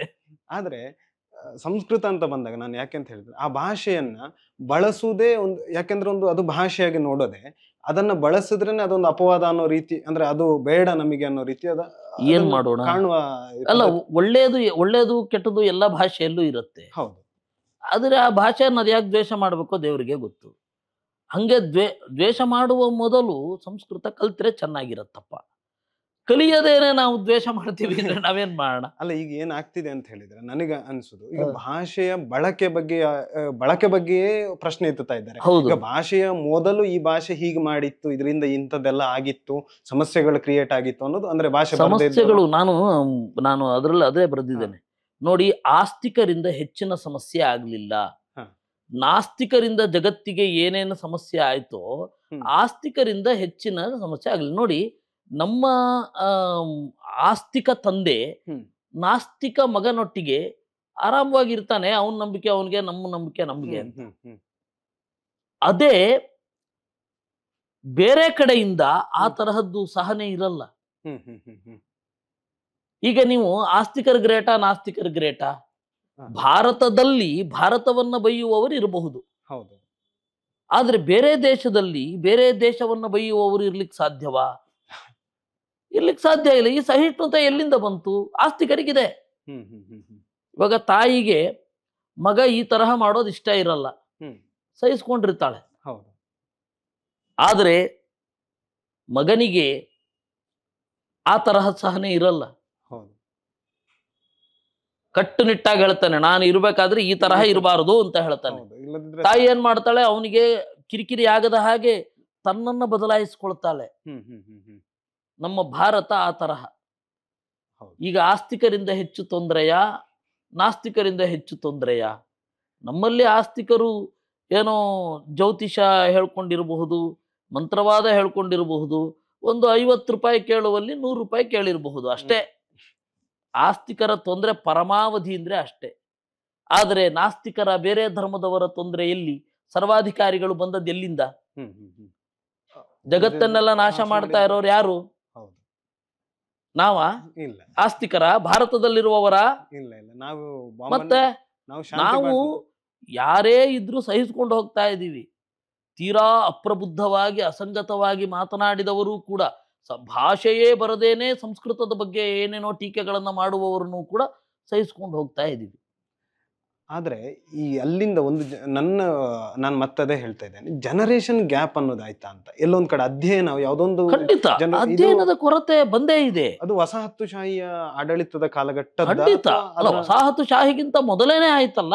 ಅದಾದ ನಂತರ ಜ್ಞಾನ ಪ್ರಸರಣೆ. ಖಂಡಿತ. ನಾವು ಇವತ್ತು ನೋಡಿ, ಸಂಸ್ಕೃತದಲ್ಲಿ ಒಂದು ಮಾತಿದೆ, ಉಪನಿಷತ್ತಿನಲ್ಲಿ ಇರೋದು, ಇಹಚೇದವೇದಿ ದಥ ಸತ್ಯಮಸ್ತಿ ನಚೇದಿಹಾವೇದಿನ್ ಮಹತಿ ವಿನಷ್ಟಿಹಿ. ಇದು ಕಾಲಚಕ್ರದ ಗತಿ. ಸತ್ಯವನ್ನ ತಿಳಿದರೆ ನಿಮಗೆ ಲಾಭ, ಸತ್ಯಕ್ಕಲ್ಲ. ನೀವು ಸತ್ಯವನ್ನ ಕೇಳದಿದ್ದರೆ ನಿಮಗೆ ನಷ್ಟ, ಸತ್ಯಕ್ಕಲ್ಲ. ಮತ್ತೆ ಮತ್ತೆ ಹುಡುಕ್ತಾ ಅಲ್ಲಿಗೆ ವಾಪಸ್ ಬರ್ತಾರೆ ಜನ. ಹಾಗೆ ಇದನ್ ಬಿಟ್ಟು ಆಮೇಲೆ ಅವ್ರಿಗೆ ಗೊತ್ತಾಗತ್ತೆ. ಇವತ್ತೇ ಸ್ವಲ್ಪ ಸರಿಯಾಗಿ ಕಣ್ತೆರೆದು ನೋಡಿದ್ರೆ ಗೊತ್ತಾಗತ್ತೆ.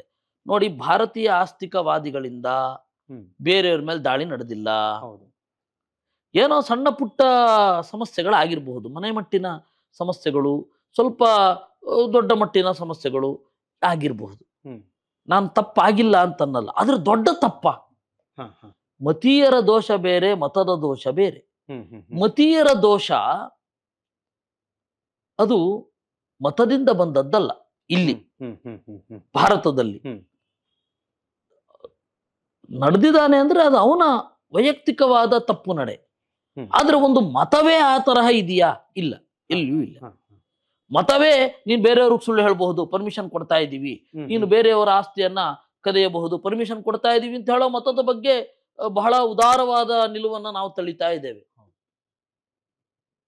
ತೊಂದರೆ ಇಲ್ಲ, ನೀನು ಬೇರೆಯವರನ್ನ ಆಕ್ರಮಿಸಬಹುದು, ಆಕ್ರಮಿಸಬೇಕು, ಅಂತ ಹೇಳುವ ಮತದ ಬಗ್ಗೆ ನಮಗೆ ಉದಾರವಾದ ನಿಲುವು. ಹೌದು.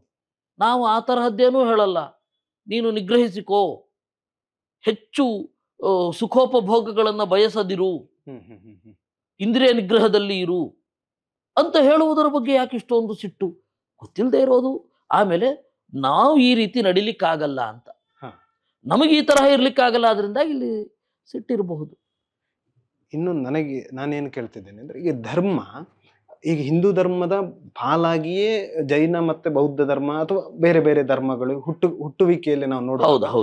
ಇಲ್ಲಿ ಆಚರಣೆಗಳಿಂದ ತುಂಬಾ ವಿಭಿನ್ನ ಅಲ್ಲ. ಯಾವುದೋ ಒಂದೆರಡು ವಿಚಾರಗಳನ್ನ ಇವರು ವಿರೋಧಿಸಿ ಅದೊಂದು ಪಂಥವಾಗಿಯೋ ಮತವಾಗಿಯೋ ಕಟ್ಟಿ ನಿಲ್ತದೆ. ಈಗ ಬೌದ್ಧ ಇರ್ಬೋದು, ಜೈನ ಇರ್ಬೋದು, ಈಗ ಪ್ರಬಲವಾಗಿ ನಾವು ನೋಡುವಂತಹದ್ದು ಅದು ಬೆಳೆದದ್ದು ಹಾಗೆ. ಹಿಂದೂ ಧರ್ಮದ ಬಹುತೇಕ ಅಂಶಗಳು ಅಲ್ಲಿಯೂ ಇದೆ, ಆದ್ರೆ ಅಲ್ಲಿ ಕೆಲವೊಂದನ್ನು ವಿಚಾರಗಳನ್ನ ವಿರೋಧ ವ್ಯಕ್ತಪಡಿಸ್ತಾ ಬರ್ತಾರೆ ಅಂತ ಈ ಚರ್ಚೆ ಅಂತ ಹೇಳಿದ್ರೆ. ಹಾಗಾದ್ರೆ ಹಿಂದೂ ಧರ್ಮವನ್ನ ಅಲ್ಲ ಅನ್ನುವ ಬದಲು ಹಿಂದೂ ಧರ್ಮದಲ್ಲಿ ಅದನ್ನ ಪರಿಷ್ಕರಣೆ ಮಾಡಬಹುದಿತ್ತಲ್ಲ. ಆಚಾರ್ಯ ಪರಂಪರೆ ಅದನ್ನೇ ಮಾಡಿದ್ದಲ್ಲ, ಶಂಕರಾಚಾರ್ಯರು, ಮಧ್ವಾಚಾರ್ಯರು.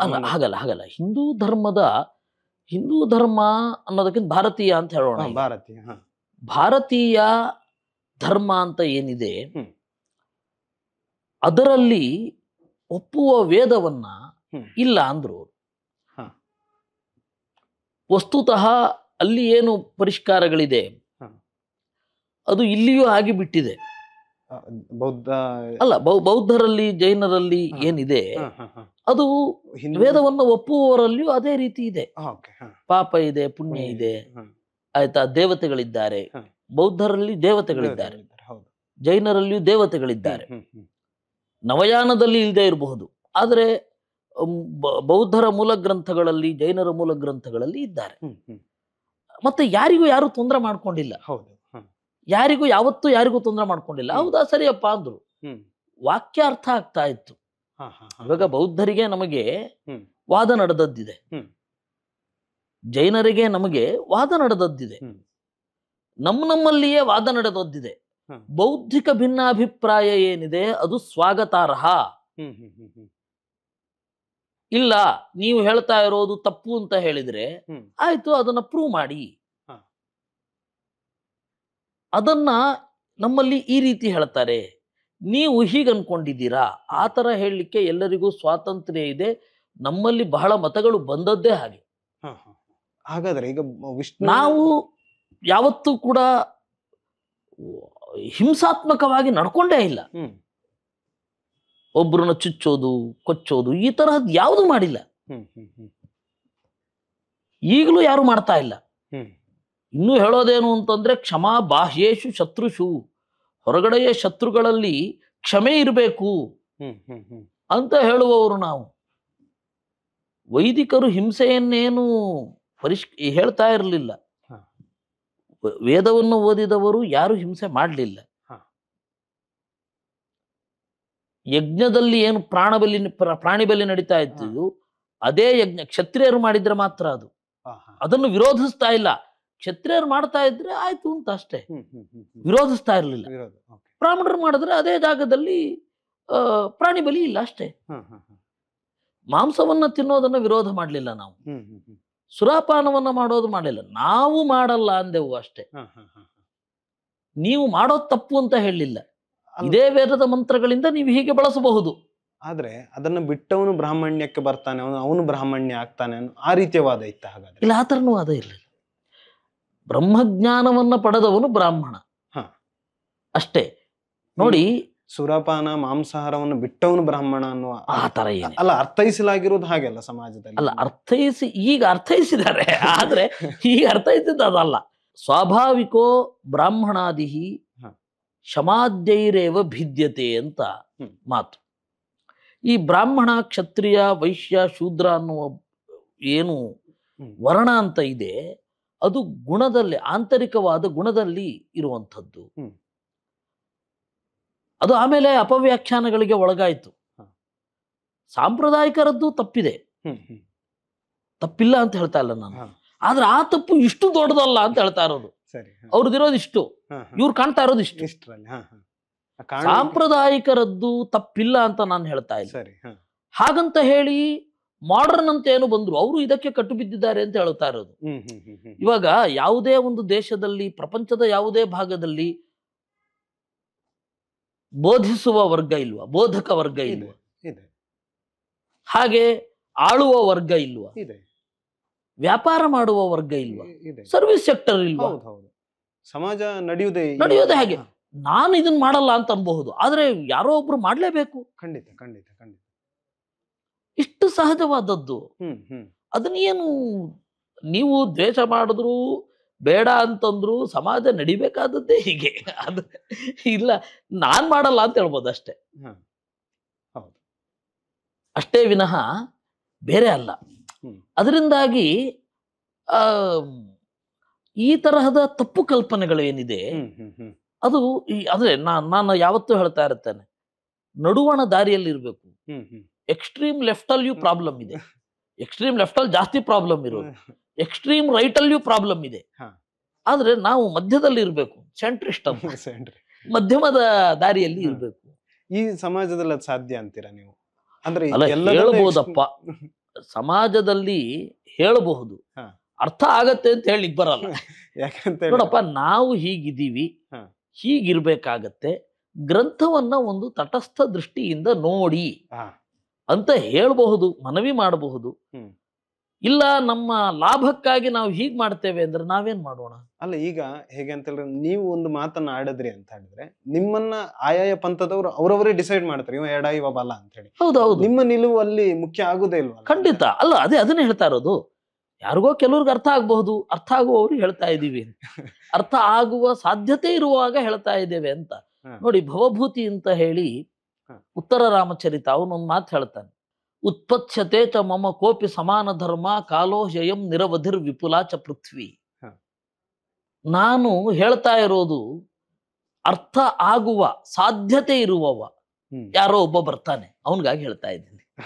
ಯಾಕೆಂದ್ರೆ ಇರಬಹುದು, ಎಲ್ಲೋ ಒಂದ್ ಕಡೆ ಇರಬಹುದು, ನಂತರನೇ ಯೋಚನೆ ಮಾಡಿರಬಹುದು. ಉತ್ಪತ್ಸ್ಯತೆ ಚ ಮಮ ಕೋಪಿ ಸಮಾನ ಧರ್ಮ. ಯಾಕೆ? ಕಾಲೋಹಯಂ ನಿರವಧಿ, ಕಾಲಕ್ಕೆ ಕೊನೆ ಇಲ್ಲ. ವಿಪುಲಾಚ ಪೃಥ್ವಿ, ಭೂಮಿ ಇಷ್ಟೇ ಅಲ್ಲ, ವಿಶಾಲವಾಗಿದೆ. ಯಾವುದೋ ಒಂದು ಕಾಲದಲ್ಲಿ ನನ್ನಂತೆ ಯೋಚನೆ ಮಾಡೋ ಲೈಕ್ ಮೈಂಡೆಡ್ ಬರಬಹುದು, ಅವ್ರಿಗಾಗಿ ಹೇಳ್ತಾ ಇದ್ದೀನಿ. ಅಂದ್ರೆ ನಾವು ಅನಿವಾರ್ಯ ಆ ಸ್ಟ್ಯಾಂಡ್ ಅಲ್ಲಿ ಹೇಳ್ಬೇಕಾಗುತ್ತೆ.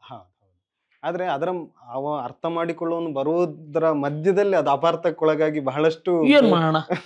ಅಲ್ಲ, ಅದು ಕಾಲದ ಗತಿ, ನಾವು ಅದನ್ನ ಮೀರ್ಲಿಕ್ಕೆ ಆಗಲ್ಲ. ಇವಾಗ ಎಲ್ಲರಿಗೂ ನಾವು ಅರ್ಥ ಮಾಡಿಸ್ತೇವೆ ಅಂತ ಹೋಗ್ಲಿಕ್ಕೆ ಆಗಲ್ಲ. ಎಲ್ರಿಗೂ ಅರ್ಥ ಮಾಡಿಸ್ತೇವೆ, ನಾವು ಹೇಳಿದ ಎಲ್ರಿಗೂ ಅರ್ಥ ಆಗತ್ತೆ ಅಂತ ನಾವು ಹೊರಟಿರೋದಲ್ವೇ ಅಲ್ಲ. ಪ್ರಾಚೀನ ಭಾರತದಲ್ಲಿ ಆ ತರಹದ ಭ್ರಮೆಗಳೇ ಇಲ್ಲ. ಎಲ್ಲವನ್ನ ಇಲ್ಲ ಅಂತ ಮಾಡಿಬಿಡ್ತೇನೆ ಅಂತ ಹೋಗ್ಲಿಕ್ಕೆ ಆಗಲ್ಲ. ನೋಡಪ್ಪ, ನಾವು ತಿಳಿದುಕೊಂಡದ್ದು ಇದು.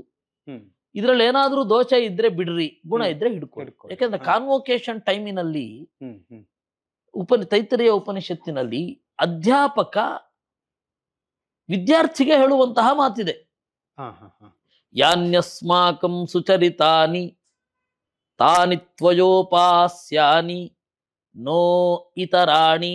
ನೋಡು ಮಗು, ನಾವು ಕೂಡ ಮನುಷ್ಯರು, ನಮ್ಮಲ್ಲಿಯೂ ಅನೇಕ ತಪ್ಪುಗಳು ಇರುತ್ತೆ. ತಪ್ಪುಗಳನ್ನ ಬಿಟ್ಟು ಬಿಡು, ಸರಿಯಾದದ್ದನ್ನ ಮಾತ್ರ ಸ್ವೀಕರಿಸು. ಆ ಸತ್ಯಂ ವದ ಧರ್ಮಂ ಚರ ಅಂತ ಬರುತ್ತಲ್ಲ, ಮಾತೃದೇವೋ ಭವ ಪಿತೃದೇವೋ ಭವ, ಅದ್ರ ನೆಕ್ಸ್ಟ್ ಈ ಮಾತು ಬರೋದು. ಅದರಿಂದಾಗಿ ನಮ್ಮಲ್ಲಿಯೂ ತಪ್ಪುಗಳಿರತ್ತೆ, ಇಲ್ಲ ಅಂತಲ್ಲ. ಆದ್ರೆ ಅದೇ ಅಂತಿಮ ಅಲ್ಲ. ನೀನು ಅದನ್ನ ಬಿಟ್ಟು ಗುಣವನ್ನ ಮಾತ್ರ ಇಟ್ಕೊಂಡು ಹೋಗು. ಎಲ್ಲಿಯಾದರೂ ಹೋದ್ರೆ ಅಲ್ಲಿಯ ಸಜ್ಜನರನ್ನ ನೋಡು, ಅಲ್ಲಿಯ ಹಿರಿಯರನ್ನ ನೋಡು. ಏನಾದ್ರೂ ಡೌಟ್ ಬಂದ್ರೆ ಅವ್ರ ಹತ್ರ ಕೇಳು. ಅಂದ್ರೆ ಈ ಕಲಿಕೆ ಅನ್ನೋದು ನಿರಂತರ, ಇದು ನಿಂತೋಗ್ಬಿಟ್ಟಿದೆ ಅಂತಲ್ಲ. ಕಲಿಕೆ ಅನ್ನೋದು ನಿರಂತರ ಕಲಿಕೆಯಲ್ಲಿ ನಿನಗಿಂತ ಹಿರಿಯರು ಯಾರಿದ್ದಾರೆ ಕೇಳು, ನಿನಗಿಂತ ಚಿಕ್ಕವರಿಂದ ಬಂದರೂ ಸ್ವೀಕರಿಸು. ಅಲೂಕ್ಷ ಧರ್ಮ ಕಾಮಾಸ್ಯು, ಹೊರಟರಲ್ಲ, ಧರ್ಮ ಇದು ಸತ್ಯ ಬೇಕು ನನಗೆ ಅಂತ ಅನ್ನೋದು ಇರ್ಬೇಕು. ಸರಿ, ಆ ಸತ್ಯಕ್ಕಾಗಿ ತಿಳುವಳಿಕೆಯ ಯಾತ್ರೆಯನ್ನ ಮಾಡು. ಇದು ಇರುವಂಥದ್ದು. ಅದರಿಂದಾಗಿ ನಾವು ಎಲ್ಲರಿಗೂ ಹೇಳ್ತೇವೆ, ನಾವು ಹೇಳಿದ ಎಲ್ರಿಗೂ ಅರ್ಥ ಆಗತ್ತೆ, ನಾಳೆ ಎಲ್ಲರೂ ಕೂಡ ಇದ್ರ ಬಗ್ಗೆ ಒಳ್ಳೆ ಭಾವನೆ ತಳೆದು ಬಿಡ್ತಾರೆ ಅನ್ನೋ ಭ್ರಮೆ ನಮಗೂ ಇಲ್ಲ, ಹಿಂದಿನವ್ರಿಗೂ ಇರಲಿಲ್ಲ. ಆದ್ರೆ ಆಗಮಡಂಬರದಂತಹ ಒಂದು ಕೃತಿಯನ್ನ ಅನುವಾದ ಮಾಡಿದಾಗ ಒಂದು 100 ಜನರಾದರೂ ಅದನ್ನು ಓದ್ತಾರೆ ಅನ್ನುವ ಭರವಸೆ ಇದೆ, ಓದಿ ಸಂತೋಷ ಪಡ್ತಾರೆ ಅಂತನ್ನುವ ಭರವಸೆಯಿಂದ ಮಾಡಿದ್ದು. ಮತ್ತೆ ನಮ್ಮಲ್ಲಿ ನಿಷ್ಕಾಮ ಕರ್ಮ ಅಂತ ಒಂದು ಕ್ರಮ ಉಂಟು.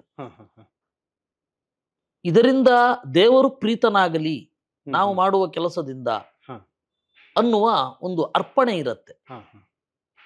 ನಾವು ಏನು ವೇದಾಂತವನ್ನ ಚಿಂತನೆ ಮಾಡುವಾಗ ಇದೊಂದು ಮೆಟ್ಟಿಲಾಗಲಿ, ಆಗಮಡಂಬರ ಅಥವಾ ಮುಂದೆ ಬರುವಂತಹ ಕೃತಿ ವೇದಾಂತಾಧ್ಯಯನದಲ್ಲಿ ಇದು ಮೆಟ್ಟಿಲಾಗಲಿ, ದೊಡ್ಡವರ ಗ್ರಂಥಗಳನ್ನ ಅರ್ಥ ಮಾಡಿಕೊಳ್ಳುವಲ್ಲಿ ಇದು ಒಂದು ದಾರಿ ಆಗಲಿ ಅಂತ ಹೇಳಿ ಭಾವನೆಯಿಂದ ಮಾಡೋದು. ಖಂಡಿತ. ನಾನು ಈಗ ನಾವು ಬೌದ್ಧ ಧರ್ಮದ ಬಗ್ಗೆ ಮಾತಾಡ್ತಿದ್ದೇನೆ. ನಾನೆಲ್ಲೋ ಒಂದ್ ಕಡೆ ತುಂಬಾ ಕಡೆ ಕೇಳಿರೋ ವಿಚಾರ ಏನು ಅಂತ ಹೇಳಿದ್ರೆ, ಬೌದ್ಧನನ್ನ ವಿಷ್ಣುವಿನ ಇನ್ನೊಂದು ಅವತಾರ ಅಂತ ಕರೆದದ್ದು ಇದೆ. ಹೌದು, ಅದರ ಅಲ್ಲ, ಅವರು ಕರೀತಾರೆ, ಬೌದ್ಧರು ಕರೀತಾರೆ, ಬೌದ್ಧರಲ್ಲಿಯೂ ಮೂಲದಲ್ಲಿ ಕರೀತಾರೆ, ಅದನ್ನು ಕರೀತಾರೆ. ಮತ್ತೆ ನಾವು ಅಶ್ವಘೋಷನ ಬುದ್ಧ ಚರಿತೆಯನ್ನ ನಾವು ಸ್ಟಡಿ ಮಾಡಿದ್ರೆ ಅಲ್ಲಿ ಇರೋದೆಲ್ಲ ಪೌರಾಣಿಕ ಉಪಮೆಗಳೇ.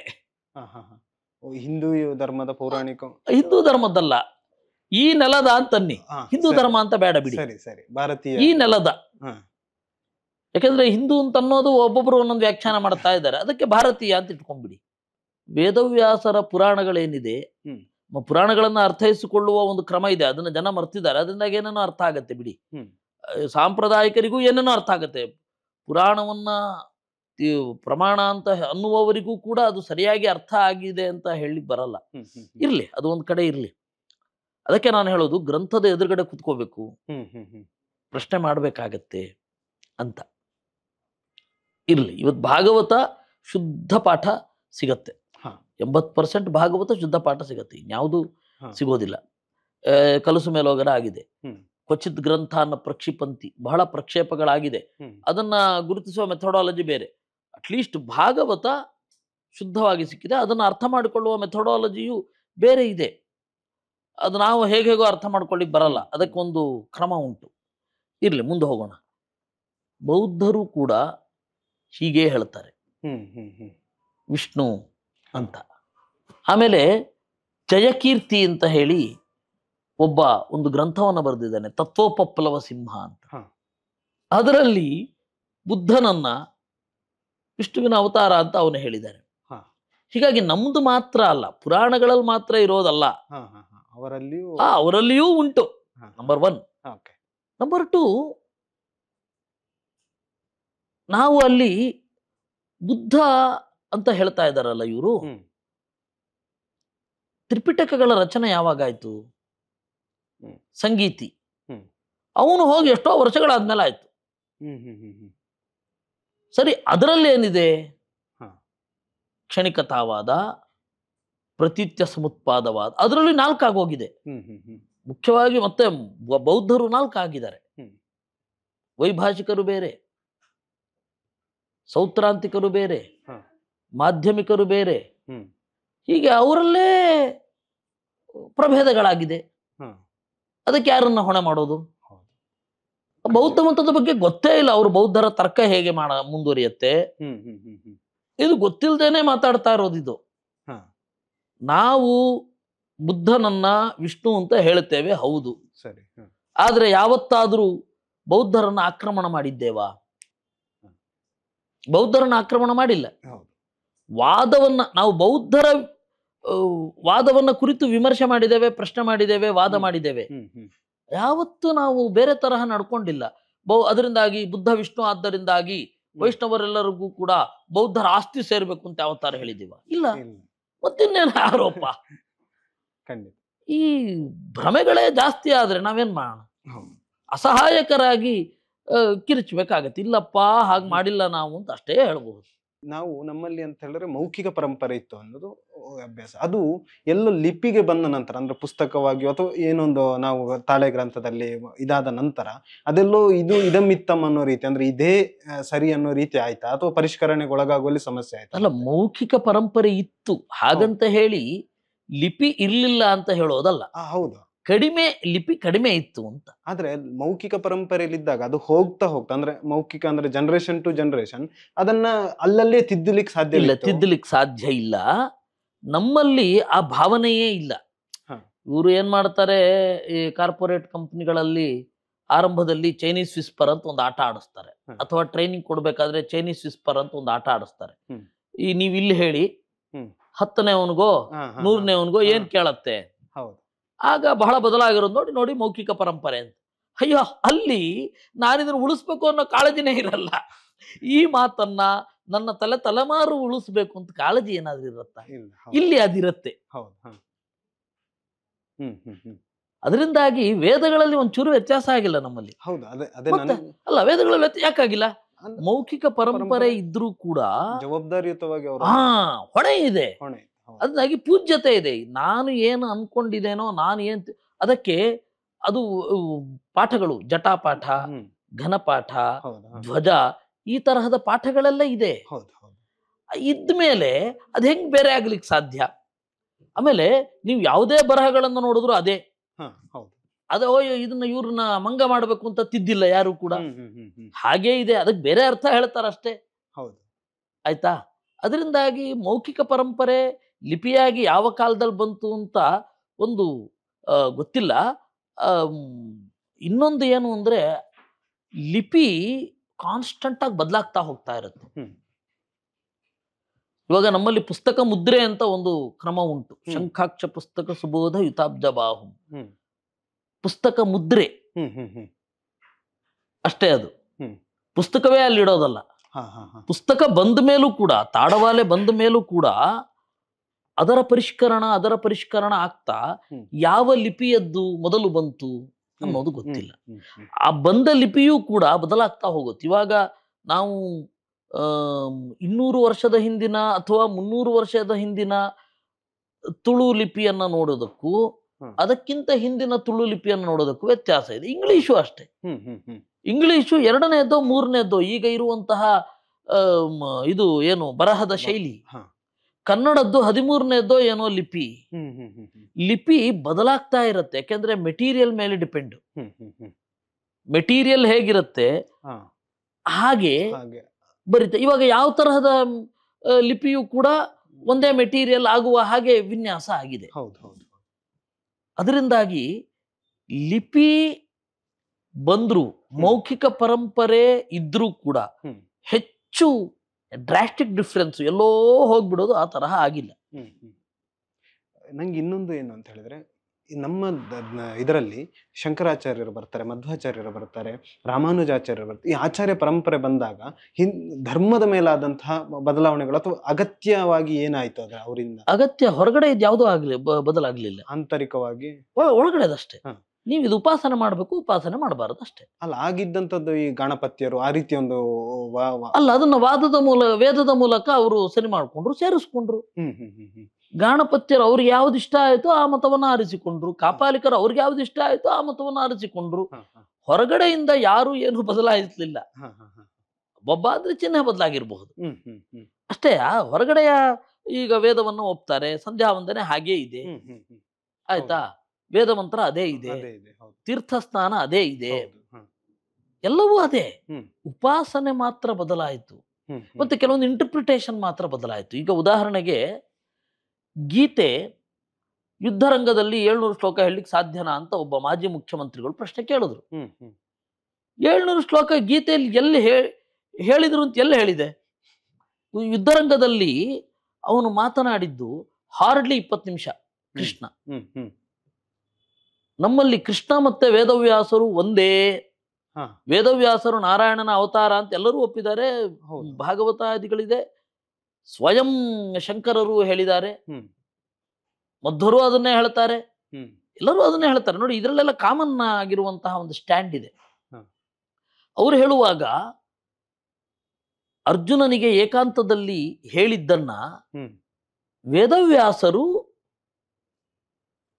ಗ್ರಂಥ ರಚನೆ ಮಾಡುವಾಗ 700 ಶ್ಲೋಕಗಳನ್ನು ಮಾಡಿದ್ದು, ಯುದ್ಧ ರಂಗದಲ್ಲಿ ಅಲ್ಲ. ಭಾಗವತದಲ್ಲಿ ಇದು ಪಂಚಪಾಂಡವರ ಮಕ್ಕಳನ್ನ ಕೊಂದ ಅಶ್ವತ್ಥಾಮನನ ದರದರನೆ ಎಳ್ಕೊಂಡು ಬಂದ್ರು ಅಂತ ಇದೆ. ಮಹಾಭಾರತದಲ್ಲಿ ಇಲ್ಲ. ಹಾಗಾದ್ರೆ ಭಾಗವತದಲ್ಲಿ ಇದ್ದದ್ದೇನು? ಅದು ಕನಸಿನಲ್ಲಿ ನಡೆದಿದ್ದು ಅಂತ. ಈ ತರಹ ಅದನ್ನು ಅರ್ಥೈಸುವ ಕ್ರಮ ಮತ್ತೆ ಪುರಾಣಗಳಲ್ಲಿ ಏನೇನೋ ಇದೆ ಅಂತ ಹೇಳಿ ಏನೇನೋ ಹೇಳ್ತಾ ಇದ್ದಾರೆ ಈಗ. ಹ್ಮ್ ಅದು ಯಾವುದು ಮೂಲದಲ್ಲಿಲ್ಲ. ಹಾ. ನೀವು ಅಧ್ಯಯನದ ಶಿಸ್ತಿಗೆ ಒಳಪಡಲೇಬೇಕು. ಹ್ಮ್ ಹ್ಮ್ ಹ್ಮ್ ಇವಾಗ ಐನ್ಸ್ಟೈನ್ ಥಿಯರಿಯನ್ನ ಹ್ಮ್ ಮೂಲ 13 ಪೇಜ್ಗಳನ್ನ ಎಷ್ಟು ಜನ ಓದ್ತಾರೆ? ಹೌದು. ABC ಆಫ್ ರಿಲೇಟಿವಿಟಿ ಅಂತ ಹೇಳಿ ಬರ್ಟನ್ ರಸಲ್ 200 ಪುಟಗಳು ಬರೆದದ್ದನ್ನು ಓದೋರು ಕಡಿಮೆ. ಹೌದು. ಹಾಗಾದ್ರೆ ನೋಟ್ಸ್ ಅನ್ನು ಪ್ರಿಪೇರ್ ಮಾಡ್ಕೊಂಡು ಓಡೋದು ಐನ್ಸ್ಟೈನ್ ಅರ್ಥ ಆಗ್ತಾನ? ಹೌದು. ಕಾರ್ಲ್ ಸೇಗನ್ ಅರ್ಥ ಆಗ್ತಾನ? ನೋಟ್ಸಿಗೆ ಎಷ್ಟು ಬೇಕೋ ಅಷ್ಟು ಬರೆದ್ರು ಪಾಸ್ ಆದ್ರೂ ಉದ್ಯೋಗ ಸಿಕ್ಕಿತ್ತು. ಹೌದು. ಸೀರಿಯಸ್ ಆಗಿ ಅಟೆಂಡ್ ಮಾಡುವವರು ಯಾರು? ಹ್ಮ್ ಎಲ್ಲ ಕಡೆಯೂ ಹೀಗೆ ಆಗ್ತಾ ಇದೆ. ಈ ಡಾರ್ವಿನ್ ಥಿಯರಿ ಮಂಗನಿಂದ ಮಾನವ, ಡಾರ್ವಿನ್ ಎಲ್ಲ ಹೇಳಿದ್ದಾನೆ? ಹೇಳಲಿಲ್ಲ. ಅವನು ಡಾರ್ವಿನ್ ಹೇಳಲಿಲ್ಲ ಎಲ್ಲೂ ಕೂಡ. ಹಾ ಹಾ ಹಾ ಒಂದು ಜನಪ್ರಿಯವಾಗಿ ಅವನು ಹೇಳಿದ್ದಾನೆ ಅಂತ ಅವನು ಹೇಳಲೇ ಇಲ್ಲ. ಹೀಗೆ ಒಂದು politics is last result of scoundrel ಅಂತ ಎಲ್ಲಿದೆ? ಎಲ್ಲೂ ಇಲ್ಲ. ಅದು ಇರೋದು patriotism is last result of scoundrels ಅಂತ. ಓಕೆ. ವಿಯೆಟ್ನಾಮಿನ ಗಾದೆ, ಅದು ನಮ್ದಲ್ಲ. ಹಾ ಹಾ ಹಾ ಹಾ ಅಲ್ಲಿ ಪುಂಡ ಪೋಖರಿಗಳು ಹಳ್ಳಿಯಲ್ಲಿ ಕಾಟ ಕೊಡ್ತಾ ಇದ್ರು. ಅವ್ರು ಕಾಟ ತಡಿಲಾರದೆ ಹೋಗಿ ಸೈನ್ಯಕ್ಕೆ ಸೇರಿಸ್ಬಿಡ್ತಾ ಇದ್ರು. ಹ್ಮ್ ಹ್ಮ್ ಹ್ಮ್ ಹ್ಮ್ ಅವನು ಸೈನ್ಯದಲ್ಲಿ ಯುದ್ಧ ಮಾಡಿ ಬಂದ್ರೆ ದೊಡ್ಡ ಜನ, ಹಾ ಹಾ ಅದಕ್ಕೆ ಪುಂಡ ಪೋಖರಿಗಳನ್ನೆಲ್ಲ ಸೈನ್ಯಕ್ಕೆ ಸೇರಿಸ್ಬಿಡ್ಬೇಕು ಅಂತ. ಅದು ಪೇಟ್ರಿಯಾಟಿಸಮ್, ದೇಶಭಕ್ತಿ ಹಾ. ಅಂತ ಅದಿರೋದು ಮೂಲ. ಈ ಪಾಲಿಟಿಕ್ಸ್ ಅಲ್ಲ, ಪಾಲಿಟಿಕ್ಸ್ಗೆ ಅದು ಕರೆಕ್ಟ್ ಆಗಿದೆ, ಅದು ಬೇರೆ ಅಲ್ಲ. ಹೇಳಿದ್ದು ಅದು ಬದಲಾಗಿದೆ ಅಂತ ಹೇಳಿದ್ದು. ಹೌದು. ಹೆಂಗ್ ಬದಲಾಗತ್ತೆ, ಏನ್ ಅರ್ಥ ಮಾಡ್ಕೋತೀವಿ? ಮೂಲದಲ್ಲಿ ಏನಿರುತ್ತೆ, ನಂತರ ಏನಾಗ್ತಾ ಇದೆ, ಇವತ್ತು ಹೆಚ್ಚುತ್ತಿರುವ ಆಗ್ತಾ ಇರೋದು, ಅವತ್ತಲ್ಲ. ನಾನು ಆಗಮಡಂಬರಕ್ಕೆ ಬರೋದಾದ್ರೆ, ಆಗಮಡಂಬರದಲ್ಲಿ ನೀವು ಓದಿಗೂ ಮುನ್ನ ಓದಿನ ನಂತರ ಅನ್ನೋ 2 ಪಾರ್ಟ್ ಅನ್ನು ಸೇರಿಸ್ತೀರಿ. ಅಂದ್ರೆ ಸೇರಿಸುವುದು ಅನ್ನೋದಕ್ಕಿಂತ ಈಗಿನ ಕಾಲಘಟ್ಟಕ್ಕೆ ಅರ್ಥೈಸುವಿಕೆಗೆ ಆ ರೀತಿಯದ್ದು ಬೇಕಾಗ್ತದೆ. ಅದರ ಅನಿವಾರ್ಯತೆ ಏನಿತ್ತು ಅನ್ನೋದು ಬೇಕಾಗತ್ತೆ. ಯಾಕೆಂದ್ರೆ ನಾನು ಪ್ರತಿಯೊಂದು ಪುಸ್ತಕದಲ್ಲಿಯೂ ಹಾಗೆ ಬರೀತೇನೆ. ಹಾ. ಓದುವ ಮುನ್ನ, ಓದಿದ ಮೇಲೆ. ಹಾ. ಓದುವ ಮುನ್ನ ಅಂತಂದ್ರೆ ಕೃತಿಕಾರನ ಪರಿಚಯ, ಹ್ಮ್. ಅವನು ಬರೆದಾಗ ಯಾವ ಸಂದರ್ಭ ಇತ್ತು, ಆ ಪುಸ್ತಕದ ಸಾರ ಏನು ಹ್ಮ್ ಹ್ಮ್ ಹ್ಮ್ ಅನ್ನೋದನ್ನು ಬರಿಬೇಕಾಗತ್ತೆ. ಹ್ಮ್. ಓದಿದ ಮೇಲೆ ಇವತ್ತು ಅದೇನಾಗಿದೆ ಅಂತ, ಹಾ ಹಾ ಇವತ್ತು ಅದೇನಾಗಿದೆ ಹೌದು. ಅದು ಪ್ರತಿಯೊಂದು ಕಡೆಗೂ ಬರಿಬೇಕಾಗತ್ತದು. ಇವತ್ತಿನ ಕಾಲಘಟ್ಟಕ್ಕೆ ಅರ್ಥೈಸಿಕೊಳ್ಳೋದು ಅಂತ ಏನಿಲ್ಲ, ಎಲ್ಲವೂ ಎಲ್ಲ ಕಾಲದಲ್ಲಿಯೂ ಇರುತ್ತೆ. ಹ್ಮ್. ಈ ಕಾಲದಲ್ಲಿ ಇತ್ತು, ಈ ಕಾಲದಲ್ಲಿ ಇರಲ್ಲ ಅಂತಿಲ್ಲ. ಪ್ರೀತಿ ಎಲ್ಲ ಕಾಲದಲ್ಲಿಯೂ ಇರುತ್ತೆ, ಹ್ಮ್. ಎಕ್ಸ್ಪ್ರೆಸ್ ಮಾಡೋ ರೀತಿ ಬೇರೆ. ಹ್ಮ್. ಯುದ್ಧ ಎಲ್ಲ ಕಾಲದಲ್ಲಿಯೂ ಇರುತ್ತೆ, ಮಾಡುವ ಸಲಕರಣೆಗಳು ಬೇರೆ. ಸಲಕರಣೆಗಳು. ಕಳ್ಳತನ ಎಲ್ಲ ಕಾಲದಲ್ಲಿಯೂ ಇರುತ್ತೆ. ಹ್ಮ್. ATM ಬಂದ್ಮೇಲೆ ATM ಮೂಲಕ ಕಳ್ಳತನ ಮಾಡುವುದಷ್ಟೇ. ಹೌದು. ಅದರಿಂದಾಗಿ ಯಾವುದು ಕೂಡ ಮೂಲಭೂತವಾದ ವಸ್ತುಗಳು, ಭಾವಗಳು ಬದಲಾಗಲ್ಲ. ಹ್ಮ್. ಅದನ್ನ ಬಳಸುವ ಇನ್ಸ್ಟ್ರೂಮೆಂಟ್ಗಳು ಮಾತ್ರ ಬದಲಾಗುತ್ತೆ. ಹ್ಮ್ ಹ್ಮ್ ಹ್ಮ್ ಅದರಿಂದಾಗಿ ಎಲ್ಲವೂ ಎಲ್ಲ ಕಾಲಕ್ಕೂ ಪ್ರಸ್ತುತ. ಹ್ಮ್. ಈ ಕಾಲಕ್ಕೆ ಪ್ರಸ್ತುತ ಅಲ್ಲ, ಆ ಕಾಲಕ್ಕೆ ಪ್ರಸ್ತುತ ಅಲ್ಲ ಅಂತ ನಾವು ಯಾಕೆ ಮಾಡ್ಕೊಂಡಿರಬಹುದು ಅಂತ ನನಗನ್ಸತ್ತೆ. ಅಂದ್ರೆ ಈ ಇನ್ಫ್ಯಾಕ್ಟ್ ಔಟ್ಡೇಟೆಡ್ ಆಗಿ ತೆಗೆಯುವವರು, ಔಟ್ಡೇಟೆಡ್ ಆಗಿ ನಮಗೆ ಕಥೆಗಳನ್ನು ಕೊಡುವವರು ಅಮೇರಿಕಾದವರು. ಹ್ಮ್ ಹ್ಮ್ ಹ್ಮ್ ಅವರು ಹಾಲಿವುಡ್ಡಿನವರು.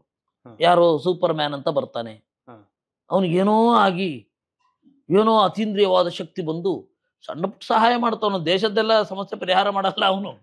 ಸಣ್ಣದು, ಅದು ಯಾವುದೋ ಮಗು ಬೀಳ್ತಾ ಇತ್ತು ಅದನ್ನ ಹಿಡ್ಕೊತಾನೆ, ಯಾವುದೋ ನಾಯಿ ಬೀಳ್ತಾ ಇರುತ್ತೆ ಅದನ್ನ ಹಿಡ್ಕೊತಾನೆ. ಇಂಥ ಸಣ್ಣದು ಕೆಲಸ ಮಾಡ್ತಾನೆ. ಔಟ್ಡೇಟೆಡ್ ಅಲ್ವಾ ಅದು? ಅದು ನಡೀದೇ ಇಲ್ಲ ಜಗತ್ತಿನಲ್ಲಿ, ಯಾವತ್ತೂ ನಡೀಲಿಕ್ಕೆ ಸಾಧ್ಯ ಇಲ್ಲ. ಹಿಂದೆ ನಡೆದಿರಲಿಲ್ಲ, ಮುಂದೆ ನಡೆಯಲ್ಲ. ಅವ್ನ ಮೋಟೋ ಏನು, ಒಳ್ಳೆಯವ್ರ ಬಗ್ಗೆ ಕೆಟ್ಟವ್ರ ಬಗ್ಗೆ, ಅದು ಯಾವ ಹಿನ್ನೆಲೆಯಲ್ಲಿ ಬಂದಿದೆ, ಅದೇ ಔಟ್ಡೇಟೆಡ್ ಮಾಡ್ತಾ ಇರೋದವ್ರು. ಯಾವುದೋ ಅನ್ಯಗ್ರಹ ಜೀವಿಗಳು ದಾಳಿ ಮಾಡ್ಬಿಡ್ತಾರೆ, ಏನೋ ಭಯ. ಹೌದು, ಯಾವುದೋ ಒಂದು ಇರುವೆ ಇರುತ್ತೆ, ಆ ಇರುವೆ ದೊಡ್ಡದಾಗ್ಬಿಡುತ್ತೆ, ಏನೋ ಭಯ. ಅದು ಔಟ್ಡೇಟೆಡ್ ಅಲ್ವಾ? ಔಟ್ಡೇಟೆಡ್ ಆದದ್ದು ಅದು, ನಮ್ದಲ್ಲಪ್ಪ. ನಮ್ದು ಯಾವಾಗ್ಲೂ ಇದೆ. ಅಂದ್ರೆ ನನಗನ್ಸಿದ್ ನೀವೀಗ ಹೇಳಿದಾಗ ಅಲ್ಲಿ ಅತಿ ಕಲ್ಪನೆ ಅತಿಯಾಗಿದೆ. ನಮ್ಮ ಜೀವನದ ಸಾರವನ್ನ ನಾವು ಕಂಡದ್ದನ್ನೇ ಇದು ಮಾಡ್ತಾ ಇದ್ದೇವೆ. ಹೌದು, ಅಲ್ಲ ಅದೇ ಅವ್ರದ್ದು ಕಲ್ಪನೆ, ನಮ್ದಲ್ಲ. ಇವ್ರೇನ್ ಮಾಡ್ತಾರೆ, ಜನ ಅದನ್ನ ಶ್ರದ್ಧೆಯಿಂದ ನೋಡ್ತಾರ ಏನೋ ಮುಂದಿನ ಜನಾಂಗ, ಇದನ್ನ ಅನುಮಾನ ಮಾಡ್ತಾರೆ. ಇದ್ಯಾಕೆ ಇದು? ಕಲ್ಪನೆ ಮಾಡ್ತಾ ಇರೋದು ಅವರಪ್ಪ, ನಾವಲ್ಲ. ಈಗ ಕನ್ನಡ ಪರಂಪರೆ ಅಂತ ಬಂದಾಗ ನಾವು ಬನ್ನಂಜೆ ಗೋವಿಂದಾಚಾರ್ಯರನ್ನ ನಾವು ನೆನಲೇಬೇಕು. ಯಾಕಂತ ಹೇಳಿದ್ರೆ ಅವರ ಕೊಡುಗೆ ತುಂಬಾ, ಅಂದ್ರೆ ಅಧ್ಯಯನ ಅವರು ಅಂದ್ರೆ ಪಾಠ ಶಾಲೆಗೆ ಹೋಗಿ ಮಾಡಿದ್ದು ಅಧ್ಯಯನ ತುಂಬಾ ಕಮ್ಮಿ ಆದ್ರು ಅವರ ಅಲ್ಲ ನಿಜವಾಗಿಯೂ ಸ್ವತಂತ್ರವಾಗಿ ಅಧ್ಯಯನ ಮಾಡಿದವರೇ ಜಗತ್ತಿನ ಆಸ್ತಿ. ಅದು ಸತ್ಯ. ಯಾಕಂದ್ರೆ ಬನ್ನಂಜೆ ಗೋವಿಂದಾಚಾರ್ಯರು ಅದರಲ್ಲಿ ಮೊದಲ ಉದಾಹರಣೆ ಅಂತ ನಾನು ಹೇಳ್ತೇನೆ. ನೀವು ಅವರ ಶಿಷ್ಯರಾಗಿ ಬೆಳೆದವರ ಅವರ ಬಗ್ಗೆ. ಅಲ್ಲ, ಅವ್ರ ಶಿಷ್ಯ ಅವ್ರು ಮಾತ್ರ ಶಿಷ್ಯ ಅಲ್ಲ, ಪೇಜಾವರ ಸ್ವಾಮಿಗಳ ಶಿಷ್ಯ. ಹೌದು, ಪೇಜಾವರ ಶ್ರೀಗಳ ಅವರಿಬ್ರು ಗುರುಗಳ, ಪೇಜಾವರ ಸ್ವಾಮಿಗಳು ಮತ್ತೆ ಗೋವಿಂದಾಚಾರ್ಯರು ಎರಡು ಬೇರೆ ಬೇರೆ ಆಶ್ರಮದಲ್ಲಿ ಚೆನ್ನಾಗಿ ಹೇಗಿರಬಹುದು ಅನ್ನೋದನ್ನ ತೋರಿಸಿಕೊಟ್ಟವರು. ಸಮಕಾಲೀನ ವಿದ್ಯಮಾನಗಳಿಗೆ ಇಬ್ಬರೂ ಉತ್ಕಟವಾಗಿ ಸ್ಪಂದಿಸಿದವರು. ಇಬ್ಬರೂ ಗುರುಗಳನ್ನ ನೆನೆಯೋದಾದ್ರೆ ಇಬ್ಬರಿಗೂ ಬಹಳ ಸಮಾನವಾದ ಅಂಶಗಳಿತ್ತು. ಆದರೆ ನಾನು ಪೇಜಾವರ ಸ್ವಾಮಿಗಳ ಹಾಗೆ ಗುರುಗಳ ಹಾಗೆ ಸಾಮಾಜಿಕ ಕಾರ್ಯಗಳನ್ನ ಮಾಡ್ಲಿಕ್ಕಾಗಲ್ಲ. ಯಾಕಂದ್ರೆ ಅದು ಅವರ ಶಕ್ತಿ, ಅವರ ವಿಭೂತಿ. ಇನ್ನೊಬ್ಬ ರಾಘವೇಂದ್ರ ಸ್ವಾಮಿಗಳ ತರಹ ಅವರು ಸ್ವಾಮಿಗಳು ಅನುಗ್ರಹ ಮಾಡುವವರು, ಅವರ ತಪಶಕ್ತಿ ಅದೆಲ್ಲ ಬೇರೆ. ನಾವು ಸ್ವಲ್ಪ ಅಧ್ಯಯನ ಮಾಡಬಹುದು ಅಂತ ಹೇಳಿ ಗೋವಿಂದಾಚಾರ್ಯರನ್ನ ಮಾಡೆಲ್ ಆಗಿ ಇಟ್ಟುಕೊಂಡು ಅವ್ರ ಹತ್ರ ಕಲಿತು ಮಾಡಿದ್ದು. ಅವರ ಕಾಲದಲ್ಲಿ ಪುಸ್ತಕಗಳನ್ನ ಹೇಗೆ ಸಂಗ್ರಹಿಸ್ತಾ ಇದ್ರು ಅನ್ನೋ ಒಂದು ಸಂಗತಿ ಹೇಳ್ತೇನೆ. ಅವರು ಸಣ್ಣ ಪುಟ್ಟ ಪುಸ್ತಕಗಳನ್ನ ತಗೊಳ್ಳಿಕ್ಕೆ ಮನೆಯಿಂದ ಒಂದು ಆಣೆ 2 ಆಣೆ ಕದೀತಾ ಇದ್ರಂತೆ. ಅದು ಅವರಪ್ಪನಿಗೆ ಗೊತ್ತಿತ್ತು. ಮಗು ಒಳ್ಳೆಯ ಉದ್ದೇಶಕ್ಕೆ ಕದೀತಾ ಇದೆ ಅಂತ ಹೇಳಿ ಸುಮ್ಮನೆ ಇದ್ರು. ಅದು ಆಮೇಲೆ ಗೊತ್ತಾಯ್ತು ಅವ್ರಿಗೆ. ಅವ್ರ ತಾಯಿ ಹತ್ರ ಹೇಳಿದ್ರಂತೆ, ಅವ್ರ ತಂದೆ ಅಂದ್ರೆ ಪಡಮನ್ನೂರು ನಾರಾಯಣಾಚಾರ್ಯರು ಗೋವಿಂದಾಚಾರ್ಯರ ತಾಯಿ ಹತ್ರ ಹೇಳ್ತಾ ಇದ್ರು. ಅದು ಸ್ವಲ್ಪ ಸಮಯಕ್ಕಾಯ್ತು. ಆಮೇಲೆ ಬಹಳ ಪುಸ್ತಕಗಳು ಬೇಕು ಅಂತ ಅನಿಸಿದಾಗ ಆ ಸಂಸ್ಥೆಯವರಿಗೆ ಬರುದು, ನಾನೊಬ್ಬ ಇದನ್ನು ಉತ್ಕಟವಾಗಿ ಫಾಲೋ ಮಾಡುವವ, ನನ್ನನ್ನು ಖಂಡನೆ ಮಾಡ್ತಾ ಇದ್ದಾರೆ, ಬಂದು ನೀವು ಅದನ್ನ ಕಾಪಾಡಿ, ನೀವು ಪುಸ್ತಕ ಕಳಿಸಿದ್ರೆ ಇಟ್ಕೊಂಡು ಖಂಡನೆ ಮಾಡ್ತೇನೆ, ಹೀಗೆ ಹೇಳಿ ಪುಸ್ತಕಗಳನ್ನ ತರಿಸ್ಕೊಂಡು ಓದ್ತಾ ಇದ್ರು. ಇವತ್ತು ಆ ಪರಿಸ್ಥಿತಿ ಇಲ್ಲ. ಎಲ್ಲವೂ ಆರ್ಕೈವಲ್ ಸಿಗತ್ತೆ. ಓದುವವರು ಕಡಿಮೆ. ಅವತ್ತು ಓದುವ ಹಸಿವಿತ್ತು, ಪುಸ್ತಕ ಇರ್ಲಿಲ್ಲ, ಬಹಳ ಕಷ್ಟ ಆಗೋದು. ಅವರ ಮಾಸ್ಟರ್ ಏನು ಪೀಸ್ ಅವರದು ಭಾಗವತ ತಾತ್ಪರ್ಯಕ್ಕೆ ಬರೆದ ಟಿಪ್ಪಣಿ, ಸಂಸ್ಕೃತದಲ್ಲಿ ಬರೆದ ಟಿಪ್ಪಣಿ. ಆ ಸಂಸ್ಕೃತದಲ್ಲಿ ಬರೆದ ಟಿಪ್ಪಣಿ ಅವ್ರಿಗೆ ಬೇರೆ ಎಲ್ಲ ಗ್ರಂಥಗಳು ಸುಮಾರು 18 ವ್ಯಾಖ್ಯಾನಗಳನ್ನ ಭಾಗವತಕ್ಕೆ ನೋಡಿ ಅದು ವಿಮರ್ಶೆ ಮಾಡಿ ಬರೆದಿದ್ದಾರೆ. ಆ ಪುಸ್ತಕ ಅವ್ರ ಮನೆಯಲ್ಲಿ ಇಲ್ಲ. ನಾನು ಕೇಳಿದೆ, ಎಲ್ಲಿಂದ ತಗೊಂಬಂದ್ರಿ? ಭಾಗವತ ವಿದ್ಯಾಪೀಠ ಅಂತ ಗುಜರಾತದ ಒಂದು ಸಂಸ್ಥೆ ಅದನ್ನ ಪಬ್ಲಿಷ್ ಮಾಡಿತ್ತು. ಅದನ್ನು ಕೇಳಿದೆ ನಾನು, ಎಲ್ಲಿದೆ? ಅದು ಅದಮಾರ ಮಠದಲ್ಲಿದೆ. ಅಂದ್ರೆ ಆ ಕಾಲದಲ್ಲಿ ಮಠಗಳ ಲೈಬ್ರರಿಯನ್ನ, ಸಾರ್ವಜನಿಕ ಲೈಬ್ರರಿಯನ್ನ ಹಾಗೆ ಉಪಯೋಗಿಸ್ತಾ ಇದ್ರು. ನಾನು ಚಿಕ್ಕವನಿದ್ದಾಗ ಬೆಂಗಳೂರಿನಲ್ಲಿ ಎಷ್ಟು ಸರ್ಕ್ಯುಲೇಟಿಂಗ್ ಲೈಬ್ರರಿ ಇತ್ತು. ಸರ್ಕ್ಯುಲೇಟಿಂಗ್ ಲೈಬ್ರರಿ ಹೋಯ್ತು ಬಿಡಿ, ಹೋಗಿ ಬಹಳ ವರ್ಷಗಳಾಯ್ತು. ಸ್ವಲ್ಪ ಬೇರೆ ಬೇರೆ ರೂಪ ಆಗಾಗ ಕಾಣತ್ತೆ, ಅದು ಹೋಯ್ತು. ಇನ್ನು ಸರ್ಕಾರದ ನಗರ ಕೇಂದ್ರ ಗ್ರಂಥಾಲಯಗಳು ಇಲ್ಲವೇ ಇಲ್ಲ ಅನ್ನೋಷ್ಟು ಕಡಿಮೆ ಆಗಿದೆ. ಇಲ್ವೇ ಇಲ್ಲ ಅನ್ನೋಷ್ಟು ಕಡಿಮೆ. ನಾನು ನೋಡಿದ ಹಾಗೆ, ನಾನು ಇರೋದು ಕತ್ರಗುಪ್ಪೆಯಲ್ಲಿ, ಶ್ರೀನಿವಾಸ ನಗರ, ಹನುಮಂತ ನಗರ, ಹನುಮನ್ ನಗರದಲ್ಲಿ ಯಾವುದೋ ಒಂದು ಇದಿದೆ, ಬುಲ್ ಟೆಂಪಲ್ ರೋಡಿನಲ್ಲಿ ಒಂದು ಆ ತರಹದ ಯಾವುದೋ ಒಂದು ಪುಸ್ತಕ ನೋಡಿದ ಹಾಗಿದೆ. ಅದು ಬಿಟ್ರೆ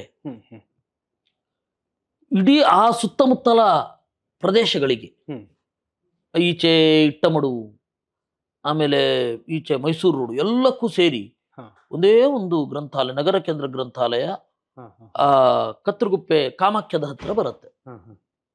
ಸಾಕಾ? ಅಲ್ಲ, ಸಾಕ ಅಂತ ನಾವು ಕೇಳಿದ್ರೆ ಸಾಕು, ಅಲ್ಲೇ ಜನ ಬರ್ತಿಲ್ಲ ಅಂತ ಉತ್ತರ ಬರುತ್ತೆ. ನಾವೇನ್ ಮಾಡ್ಲಿಕ್ಕೆ ಬರಲ್ಲ ಖಂಡಿತ. ಆದ್ರೆ ಇವತ್ತು ಮತ್ತೆ ಅದು ಎಲ್ಲ ಇದರಲ್ಲೂ ಸಿಗತ್ತೆ, ಡಿಜಿಟಲ್ ಕಾಪಿಯೂ ಸಿಗತ್ತೆ. ಆದ್ರೂ ಅನೇಕ ಪುಸ್ತಕಗಳು ಸಿಗಲ್ಲ. ಈ ತರಹದ ಪರಿಸ್ಥಿತಿ ಇದೆ. ಅದರಿಂದಾಗಿ ಅವತ್ತು ಆ ಕಾಲದಲ್ಲಿಯೇ ಅವರಷ್ಟು ಅಧ್ಯಯನ ಮಾಡಿ ಅದರದೆಲ್ಲದರ ಸಾರವನ್ನ ತೆಗೆದು ವಿಮರ್ಶೆ ಮಾಡಿ ಬರೆದು ನಮ್ಮ ಕೈನಲ್ಲಿ ಕೊಟ್ಟಿದ್ದಾರೆ. ಅವರ ಶ್ರಮವನ್ನ ಅವರ ಒಂದು ಅಸ್ತಿತ್ವ ನಮ್ಮ ಮನಸ್ಸಿನಲ್ಲಿ ಇಲ್ಲದೆ ಆಗೋದೇ ಇಲ್ಲ. ನಾನು ಯಾವ್ದಾದ್ರು ಹೊಸ ಪುಸ್ತಕ ಓದಿದ್ರೆ ಇದನ್ನ ಗುರುಗಳ ಹತ್ರ ಕೊಂಡೋಗಿ ಕೊಟ್ರೆ ಅವರೇನು ವಿಮರ್ಶೆ ಮಾಡಬಹುದಿತ್ತು ಅಂತ ನಮ್ಮ ಮನಸ್ಸಿನಲ್ಲಿ. ವಿಶೇಷತಃ ಸಂಸ್ಕೃತ ಗ್ರಂಥಗಳು ಈ ಒಂದು ಅಂಶ ಇದೆ ಅಂತ ಹೇಳಿದ್ರೆ ಅವರ ರಿಯಾಕ್ಷನ್ ಏನಿರ್ತಿತ್ತು ಅಂತ ನಾವು ಊಹಿಸ್ಕೊಳ್ಳೋ ಹಾಗಾಗತ್ತೆ. ಅವ್ರಿದ್ದಾಗಲೇನೆ ಊಹಿಸ್ಕೊಳ್ತಾ ಇದ್ದವ ನಾನು. ಹಾಗೆ ಒಮ್ಮೆ ನಾವು ನೋಡಿ ಗ್ರಂಥವನ್ನ ಅವ್ರು ಯಾವ್ದಾದ್ರು ಒಂದು ವ್ಯಾಖ್ಯಾನ ಬರೀಲಿಕ್ಕೆ ಶುರು ಮಾಡಿದ್ದಾರೆ ಅಂತಂದ್ರೆ ಈ ಗ್ರಂಥ ಈ ಒಂದು ವಿಷಯಕ್ಕೆ ಅವ್ರು ಈ ತರ ಬರೆದಿರ್ಬೋದಾ, ಈ ತರ ಬರೆದಿರ್ಬೋದಾ. ಆಮೇಲೆ ನನಗೆ ಹೆಚ್ಚಿನ ಕ್ಯೂರಿಯಾಸಿಟಿ, ಪ್ರಾಯ ಯಾವ ಓದುಗರು ಕೂಡ ಇಷ್ಟೊಂದು ಕುತೂಹಲವನ್ನ ಥ್ರಿಲ್ ಅನ್ನ ಅನುಭವಿಸಿರ್ಲಿಕ್ಕಿಲ್ಲ. ಅವರೊಂದು ಗ್ರಂಥಕ್ಕೆ ವ್ಯಾಖ್ಯಾನ ಬರೀತಾರೆ ಅಂದ್ರೆ ಈ ತರ ಬರಿಬೋದಾ, ನಾನು ಆ ಗ್ರಂಥವನ್ನ ಇಟ್ಟುಕೊಂಡು ಈ ತರ ಬರಿಬೋದಾ, ಎಷ್ಟೋ ನಾನು ಅಂದುಕೊಂಡ ಹಾಗೆ ಅಲ್ಲಿ ಇಂಟರ್ಪ್ರಿಟೇಷನ್ ಇರ್ತಾ ಇತ್ತು. ಕೆಲವೊಂದು ಅದಕ್ಕಿಂತ ವಿಲಕ್ಷಣವಾಗಿರ್ತಾ ಇತ್ತು, ಕೆಲವೊಂದು ಅದಕ್ಕಿಂತ ಉತ್ತಮವಾಗಿರ್ತಾ ಇತ್ತು. ಆ ಥರದ ಥ್ರಿಲ್ನ ಪ್ರಾಯ ನನ್ನ ಜನರೇಷನ್ ಅಲ್ಲಿ ಯಾರು ಅನುಭವಿಸಿದ್ದನ್ನು ನಾನು ಕಾಣೆ. ಯಾರಾದ್ರೂ ಅನುಭವಿಸಿದವರಿದ್ರೆ ನಾನು ಖುಷಿ ಪಡ್ತೇನೆ, ನನಗೊಬ್ಬ ಸಂಗಾತಿ ಸಿಕ್ಕ ಅಂತ. ಇಷ್ಟು ಅವರ ನೆನಪು ಅಧ್ಯಯನ ಮಾಡುವಾಗ ಅದೇ ಅವರ ಒಂದು ನಿಲುವು ನನ್ನ ತಲೆಯಲ್ಲಿ ಗಾಢವಾಗಿ ಹಾಗೇ ಇದೆ. ಹೇಗೆ ಓದ್ತಾ ಇದ್ರು, ಎಷ್ಟೋ ಬಾರಿ ಅವರು ಬರಿತಾ ಇದ್ದಾಗ ಅಂದ್ರೆ 2000 ಇಸ್ವಿಗಿಂತ ಮೊದಲು ನಾನು ಹೇಳ್ತಾ ಇರೋದು, ಅಥವಾ 2006, 7, 8ಕ್ಕಿಂತ ಮೊದಲು ನಾನು ನೋಡಿದ ಗುರುಗಳು ಬೇರೆ. ಆಮೇಲೆ ಸ್ವಲ್ಪ ಅವರು ವಯಸ್ಸಾಗ್ತಿದ್ದ ಹಾಗೆ ಸ್ವಲ್ಪ ಬೇರೆ ತರಹ, ಅಂದ್ರೆ ಎಲ್ಲರನ್ನ ಗುರುತಿಸೋದು, ಎಲ್ಲರನ್ನ ಬರಬೇಕು ಅಂತ ಒತ್ತಾಯ ಮಾಡೋದು, ಆ ತರಹ ಇದ್ದು. ಮೊದಲು ಅದು ಯಾವುದನ್ನು ಅವರು ಮಾಡ್ತಾ ಇರಲಿಲ್ಲ. ನಾನು ಎಷ್ಟೋ ಬಾರಿ ಅವರು ಬರಿತಾ ಇದ್ದಾಗ ಓದ್ತಾ ಇದ್ದಾಗ ದೂರದಲ್ಲಿ ಕುಳಿತು ಅರ್ಧ ಗಂಟೆ ಕಳೆದು ಹಾಗೆ ಎದ್ದು ಹೋಗಿದ್ದಿದೆ. ಆ ಥರದ ತಪಸ್ಸು, ಆ ತರಹ ತಪಸ್ಸು ಮಾಡ್ಲಿಕ್ಕಾಗಲ್ಲ. ಧ್ರುವ ನಕ್ಷತ್ರ, ಪೇಜಾವರ ಸ್ವಾಮಿಗಳು ಹೇಳ್ತಾ ಇದ್ರು, ಧ್ರುವ ನಕ್ಷತ್ರದಷ್ಟು ಎತ್ತರಕ್ಕೆ ಏರದೆ ಹೋದ್ರು ದಾರಿ ತಪ್ಪದೇ ಇರೋ ಹಾಗೆ ಅದು ನಮ್ಮನ್ನು ನಡೆಸತ್ತೆ. ಹಾಗೆ ಅವರಿಬ್ರದ್ದು ಹಾಗೆ. ನಿಮ್ಮ ಅಧ್ಯಯನ, ನಾನು ನಿಮ್ಮ ಪ್ರೊಫೈಲ್ ಅನ್ನ ಚೆಕ್ ಮಾಡಿದ್ರೆ ನಿಮ್ಮ ಅಧ್ಯಯನಗಳು ಎಷ್ಟು ಅಧ್ಯಯನ ಮಾಡಿದ್ದೀರಾ ಅಂದ್ರೆ ಅಷ್ಟು ವಿಭಿನ್ನವಾಗಿ ಹೊಸ ಹೊಸ ವಿಚಾರಗಳು. ಇದಕ್ಕೆ ಅವರಿಬ್ಬರೇ ಸ್ಫೂರ್ತಿ, ಪೇಜಾವರ ಸ್ವಾಮಿಗಳು ಮತ್ತೆ ಇವರೇ ಸ್ಫೂರ್ತಿ. ನಮ್ಮ ಸ್ವಾಮಿಗಳು, ನಮ್ಮ ಸ್ವಾಮಿಗಳು ಅಂದ್ರೆ ಪೇಜಾವರ ಸ್ವಾಮಿಗಳು. ಪೇಜಾವರ ಸ್ವಾಮಿಗಳು ಅಂತ ಹೇಳಲಿಕ್ಕೂ ಕಷ್ಟ ಆಗತ್ತೆ ನನಗೆ. ನಮ್ಮ ಸ್ವಾಮಿಗಳು ಅಂತ ಹೇಳುವಷ್ಟು. ಗುರುಗಳು ಅಂತಂದ್ರೆ ಗೋವಿಂದಾಚಾರ್ಯ, ಯಾಕಂದ್ರೆ ಅದು ಇಬ್ರು ಗುರುಗಳೇ, ಆದ್ರೆ ಬಿಡಿಸ್ಲಿಕ್ಕೆ ಸ್ವಾಮಿಗಳು ಮೊಟ್ಟ ಮೊದಲು ಅವರು ಪಬ್ಲಿಕ್ನಲ್ಲಿ ಭಾಷಣ ಮಾಡಿದಾಗ ಯಾರೋ ಒಬ್ರು ಬಂದು ಹೇಳಿದ್ರಂತೆ, ಏನ್ ಇಷ್ಟೊಂದು ಕಷ್ಟವಾಗಿ ಮಾತಾಡ್ತೀರಾ, ಕನ್ನಡ ಮಾತಾಡ್ಲಿಕ್ಕೆ ಆಗಲ್ವಾ ನಿಮ್ಗೆ ಅಂದ್ರಂತೆ. ಆಗ ಅವ್ರೇನ್ ಮಾಡಿದ್ರು, ಶಿವರಾಮ ಕಾರಂತರ ಕಾದಂಬರಿ ಆಗಿದ್ದವ್ರು ಅವರೊಬ್ರೆ. ಎಷ್ಟು ಜನ ಇದ್ರು ಅವಾಗ? ನಾನು ಹೇಳ್ತಾ ಇರೋದು 1947ನೇ ಇಸ್ವಿಯ. ಎಷ್ಟು ಕಾದಂಬರಿಗಳಿದ್ವು ಅವಾಗ? ಶಿವರಾಮ ಕಾರಂತರ ಕಾದಂಬರಿ ಅದು ಯಾವುದು ಅಂತಾನು ನೆನಪಿದೆ, ಕರುಳಿನ ಕರೆ ಅಂತ, ಶಿವರಾಮ ಕಾರಂತರ ಕಾದಂಬರಿ. ಆ ತರಹದ ಒಂದೆರಡು ಪುಸ್ತಕಗಳನ್ನ ತರಿಸಿಕೊಂಡು ಓದಿ ಆಮೇಲೆ ಎಷ್ಟು ಸರಳವಾಗಿ ಮಾತನಾಡಿದ್ರು ಅಂದ್ರೆ ತತ್ವಶಾಸ್ತ್ರದ ಎಷ್ಟೇ ಗಹನವಾದ ಸಂಗತಿಗಳನ್ನ ಬಹಳ ಸರಳವಾಗಿ ಕೊಡೋರು. ಯಾಕೆಂದ್ರೆ ಬಹಳ ಗಹನವಾದ ವಿಚಾರಗಳನ್ನ ಬಹಳ ಸರಳವಾಗಿ ಕೊಡಬೇಕು ಅಂದ್ರೆ ಅವರು ಎಷ್ಟು ತಿಳ್ಕೊಂಡಿರ್ಬೇಕು, ಎಷ್ಟು ಆಳಕೊಂಡಿರ್ಬೇಕು. ಹೀಗಾಗಿ ಅವರು ಅಂದ್ರೆ ಯಾವುದೇ ಫೀಡ್ಬ್ಯಾಕ್ ಅನ್ನ ಅವರು ತೆಗೆದುಕೊಳ್ಳೋದು. ಮತ್ತೆ ನಮ್ಮ ಗುರುಗಳು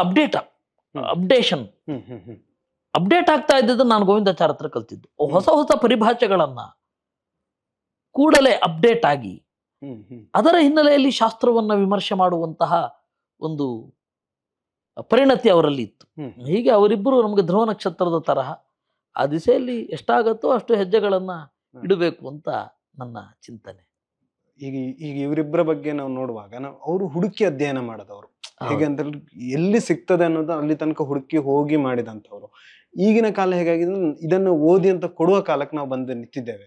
ಇಂಥ ಸಂದರ್ಭದಲ್ಲಿ ಆಗಮಡಂಬರವನ್ನ ಹೇಗೆ ನಾವು ಜನರಿಗೆ ಅಲ್ಲ, ಅದಕ್ಕೇನೆ ನಾವು ಇಲ್ಲಿ ಬಂದು ಕೂತಿರೋದು, ಬುಕ್ಬ್ರಹ್ಮದಲ್ಲಿ ಬಂದು ಕೂತಿರೋದು. ಯಾಕೆ? ಅದಕ್ಕಾಗಿ 4 ಜನಕ್ಕೆ ಗೊತ್ತಾಗತ್ತೆ ಅಂತ. ಅದೇ ಇದರ ಒಂದು ಬಿಡುಗಡೆಯ ಸಂದರ್ಭದಲ್ಲಿ ಪ್ರಕಾಶ್ ಬೆಳವಾಡಿ ಅವರು ಇದನ್ನ ನಾನು ನಾಟಕ ಮಾಡ್ತೇನೆ ಅಂತ ಹೇಳಿದ್ದು ನಿಮ್ಗೆಲ್ಲರಿಗೂ ಗೊತ್ತೇ ಇದೆ.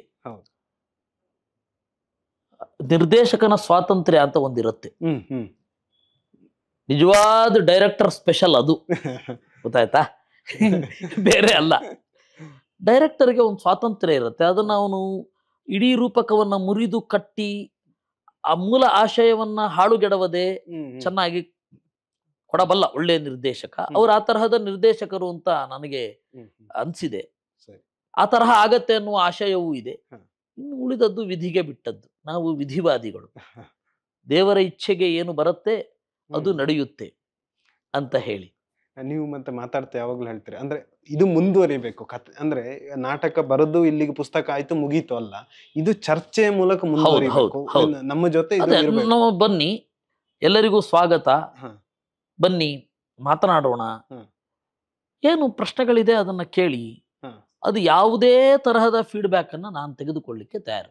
ನಿಮ್ಗಿದು ಏನೂ ಪ್ರಯೋಜನ ಇಲ್ಲ, ಈ ಮನುಷ್ಯ ಏನು ಪ್ರಯೋಜನ ಇಲ್ಲ ಅಂತ ಅನ್ಸಿದ್ರೆ ಸಂತೋಷ, ಇಲ್ಲ ಇದ್ರಲ್ಲಿ ಏನೋ ಇದೆ ಅಂತ ಬಂದ್ರೆ ಆನಂದ. ಈಗ ನನ್ನ ಪ್ರಶ್ನೆ ಏನಂತ ಹೇಳಿದ್ರೆ, ಇದು ಕಲ್ಲೆಸೆದು ತಿಳಿಗೊಳಿಸುವ ಪ್ರಯತ್ನವ ಅಥವಾ ಇಲ್ಲ ಇಲ್ಲ ಇಲ್ಲ ಹಾಗಲ್ಲ? ಕಲ್ಲೆಸೆದು ತಿಳ್ಗೊಳಿಸೋ ಪ್ರಯತ್ನ ಅಲ್ಲ. ಸಾಮಾನ್ಯವಾಗಿ ಬರಹಗಾರರು ತಮ್ಮ ಕೃತಿಯನ್ನ ಕೊಟ್ಟ ಮೇಲೆ ಮತ್ತೆ ಇನ್ನೊಂದು ಕೃತಿಗೆ ಇಂಟ್ರೋವರ್ಟ್ ಆಗಬೇಕು ಅಂತ ಹೇಳಿ ಒಂದು ಇದೆ. ಅವ್ರಿಗೆಲ್ಲರಿಗೂ ಈ ಮಾತು ಹೇಳ್ಬೇಕಾಗತ್ತೆ, ನನ್ಗಲ್ಲ. ನಾನು ಈ ತರಹದ ಕೃತಿಗಳನ್ನ ಕೊಡ್ತಾ ಇದ್ದೇನೆ, ಬನ್ನಿ ಚರ್ಚೆ ಮಾಡೋಣ. ಯಾಕಂದ್ರೆ ಯಾವುದೂ ಕಲ್ಲಾಗಬಹುದಲ್ವಾ? ಸಾವರ್ಕರ್ ಬಗ್ಗೆ ಬರೋದದ್ದು ಕಲ್ಲೇ. ಮತ್ತೆ ಅದು ಸಮಾಜದ ತಿಳುಗೊಳವೆ ಇದು ಕೊಳದ ನಡುವೆ ಎಸೆಯುವ ಕಲ್ಲೆ. ಮೊನ್ನೆ ಅವರು ಬರೆದ್ರು, ಎಮಿನೆಂಟ್ ಹಿಸ್ಟಾರಿಯನ್ಸ್ ಬರೆದ ಅರುಣ್ ಶೌರಿ ಅವರೇ ಸಾವರ್ಕರ್ ಬಗ್ಗೆನೂ ಆ ತರಹ ಬರೆದ್ರು. ಅದು ಒಬ್ಬ ಬರೀತಾನೆ, ಅದನ್ನ ಕಲ್ಲು ಅಂತ ಎಣಿಸ್ಕೊಳ್ಬಾರದು. ಆ ಕಲ್ಲು ಅಂತ ಎಣಿಸ್ಕೊಂಡ್ರೆ ಆಯ್ತು, ಮತ್ತೆ ತಿಳಿ ಆಗ್ಲೇಬೇಕು. ಅಲ್ಲ, ಎರಡು ತರ ಅಂದ್ರೆ ಕೆಲವೊಮ್ಮೆ ಸ್ತಬ್ಧವಾಗಿರುವ ಜಲವು ಒಳ್ಳೇದಲ್ವಲ್ಲ ಅಂತ ಹೇಳಿ. ಅದೇ ಅದೇ ಅದೇ ನಿತ್ತ ನೀರು ಒಳ್ಳೇದಲ್ಲ, ಅದಕ್ಕೊಂದು ಚಲನೆ ಬೇಕು. ಒಂದು ರಿಂಗಣದ ರೀತಿ, ಕಲ್ಲು ಬಿದ್ದ ನಂತರ ರಿಂಗಣದ ರೀತಿ ಅಥವಾ ಕಂಪನದ ರೀತಿ ಆದಾಗ ಅದೊಂದು ಇದೆ ಅನ್ನೋದಾದ್ರೂ ನಮ್ಮ ಅರಿವಿಗೆ ಬರ್ತದೆ. ಮೌನವಾಗಿದ್ರೆ ಅದರ ಅರಿವೇ ಕಳೆದು ಹೋಗ್ತದಲ್ವಾ? ಇದು ಆಗಮಡಂಬರ ಆ ರೀತಿಯ ಒಂದು ಯಾವುದೋ ಒಂದರ ಕಡೆಗೆ ಅರಿವನ್ನ ಅಂದ್ರೆ ಅದೇ ಅಂದ್ರೆ ವಾದ ಹೇಗಿತ್ತು, ಮತ್ತೆ ಪ್ರಾಚೀನ ಭಾರತದ ತರ್ಕ ಹೇಗಿತ್ತು. ನೈಯಾಯಿಕರು ವೈಶೇಷಿಕರು ಅಂತ ಅವರು ಭಾರತೀಯ ಸಂಸ್ಕೃತಿಗೆ ಸೇವೆ ಸಲ್ಲಿಸಿದವರು ಹೀಗೆ. ಆಮೇಲೆ ಅದು 13ನೇ ಶತಮಾನದ ನಂತರ ಈಗ ಅದು ನಿಂತ ನೀರಾಗಿದೆ. ಈಗ ಏನು ತರ್ಕಶಾಸ್ತ್ರ ಇದೆ ಅದು ನಿಂತ ನೀರು. ಇವತ್ತಿನ ವಿಜ್ಞಾನಿಗಳು ಅಥವಾ ಫಿಸಿಕ್ಸಿನ ಸ್ಟೂಡೆಂಟ್ಸು ಅದನ್ನ ಕೇಳಿದ್ರೆ ನಕ್ಕು ಬಿಡ್ತಾರೆ, ಆ ತರಹ ಇದೆ, ಆ ತರದ ಪರಿಸ್ಥಿತಿ. ಆದ್ರೆ ಅವತ್ತು ಅವರು ಸಲ್ಲಿಸಿದ ಸೇವೆ, ಆ ಕಾಲ ಅದನ್ನ ನೋಡಿಕೊಂಡು ನಮಗೆ ಬೇಕಾದದ್ದನ್ನು ಮಾತ್ರ ತೆಗೆದುಕೊಳ್ಬೇಕಾಗತ್ತೆ.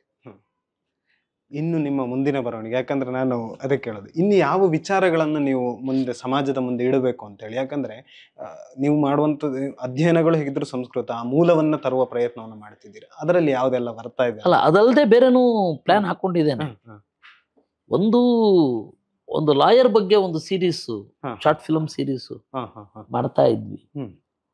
ಸ್ವಲ್ಪ ನಿಂತಿದೆ ಈಗ, ಮತ್ತೆ ಇನ್ನಷ್ಟು ಪಕ್ವವಾಗಿ ಬರ್ತೇವೆ. ಅದು ಒಂದು ಇದೆ. ಇನ್ನು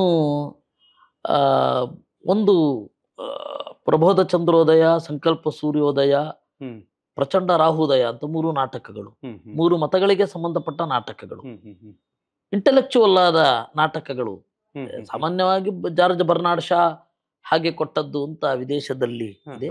ಆ ತರಹ ಅಥವಾ ಅದಕ್ಕಿಂತ ಸ್ವಲ್ಪ ಭಿನ್ನ, ಸ್ವಲ್ಪ ಅದಕ್ಕಿಂತ ಪೂರ್ವ ಇದನ್ನ ಕೊಡಬಹುದು ಅಂತ. ಇಲ್ಲಿ ಏನಿದೆ, ಇದರಲ್ಲಿ motor cycle and Jan philosophy ಅಂತ ಹೇಳಿ ರಾಬರ್ಟನ ಒಂದು ಪುಸ್ತಕ ಇದೆ. ಆ ತರಹದ ಚಿಂತನೆ ಸ್ವಲ್ಪ ನಾಟಕ ರೂಪದಲ್ಲಿ ಇದಿದೆ, ಅದನ್ನು ಕೊಡೋಣ ಅಂತ.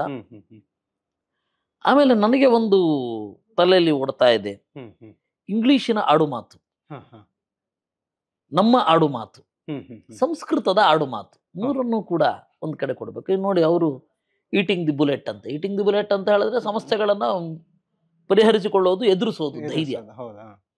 ನಾವು ಸಮಸ್ಯೆಗಳನ್ನು ನುಂಗಬೇಕು ಅಂತೇವೆ, ಅವರು ಬೈಟ್ ಅಂತಾರೆ.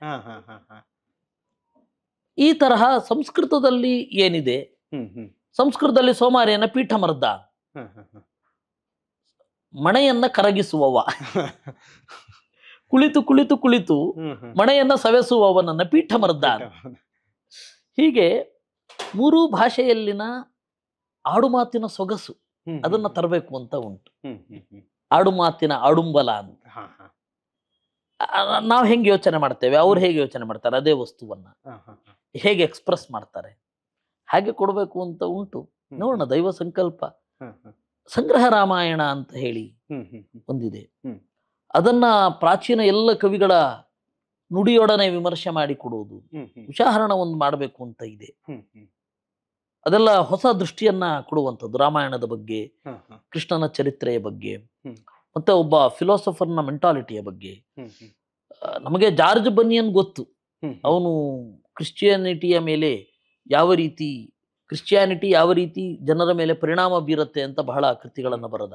ಹಾಗೆ ಶುಭೋದಯ ಅಂತ ನಮ್ಮಲ್ಲಿ 13ನೇ ಶತಮಾನದಲ್ಲಿಯೇ ಒಂದು ಕೃತಿ ಇದೆ, ಹಾ ಹಾ ಹಾ ಒಳಿತಿನ ಗೆಲುವು, ಒಳಿತಿನ ಬೆಳವಣಿಗೆ, ಹಾ ಹಾ ಹಾ ಶುಭ ಉದಯ. ಉದಯ. ಹಾ ಅದನ್ನ ಕನ್ನಡ ಅನುವಾದ ಮಾಡಬೇಕು, ಅದಕ್ಕೊಂದು ಪುಟ್ಟ ಸಂಸ್ಕೃತ ಟೀಕೆ ಬರಿಬೇಕು ಅಂತ ಇದೆ. ಹ್ಮ್ ಹ್ಮ್ ಹ್ಮ್ ನೋಡೋಣ, ಎಷ್ಟು ದೇವ್ರು ಎಷ್ಟು ಮಾಡಿಸ್ತಾನೋ ಅಷ್ಟು.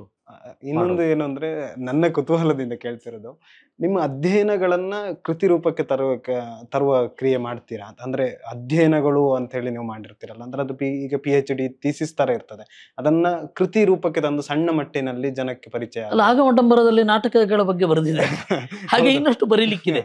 ಅದೇ ನನ್ನ ನಾಟಕದ ಬಗ್ಗೆ, ಇದ್ರ ಬಗ್ಗೆ. ಯಾಕಂದ್ರೆ ಎಷ್ಟಾಗುತ್ತೋ ಅಷ್ಟು. ಓದುಗ ತುಂಬಾ ಸಂಕ್ಷಿಪ್ತದನ್ನ ಓದುವ ಕಾಲಘಟ್ಟದಲ್ಲಿ ಹೌದು, ನಾವಿರುವುದರಿಂದ ಖಂಡಿತ ಖಂಡಿತ. ಕಿರುವಾಗಿ ಕಿರುಕಥೆಗಳು. ದೇವರ ದಯೆಯಿಂದ ಹಾ. ಓದಿನ ಒಂದು ರಸ ನನಗೆ ಹಿಡಿದಿದೆ. ಹಾ. ಓದಿನಲ್ಲಿ ಆನಂದವನ್ನ ಹ್ಮ್. ಕಾಣುವಂತಹ ಅವಕಾಶ ದೇವರು ಕೊಟ್ಟಿದ್ದಾನೆ. ಹ್ಮ್. ಆ, ಅದು ನಡೀತಾ ಇದೆ. ಹ್ಮ್. ಎಷ್ಟಾಗತ್ತೋ ಅಷ್ಟು ಕೊಡೋದು.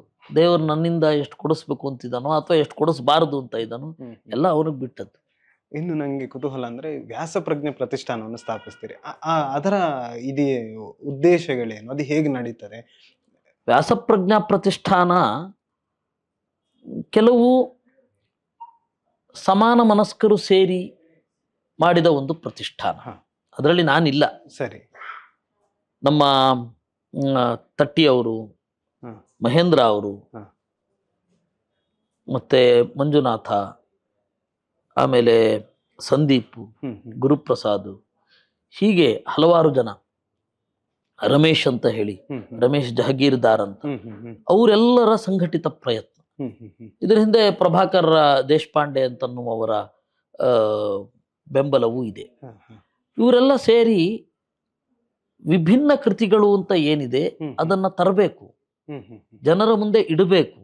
ಹ್ಮ್. ಇನ್ನೂ ಬಹಳ ಕಾರ್ಯಸೂಚಿಗಳಿದೆ. ಹ್ಮ್ ಹ್ಮ್ ಹ್ಮ್ ಆ ಕಾರ್ಯಸೂಚಿಯನ್ನ ಅವರು ಸಾಧ್ಯವಾದಷ್ಟು ಜಾರಿಗೆ ತರಬೇಕು ಅಂತ ಹ್ಮ್.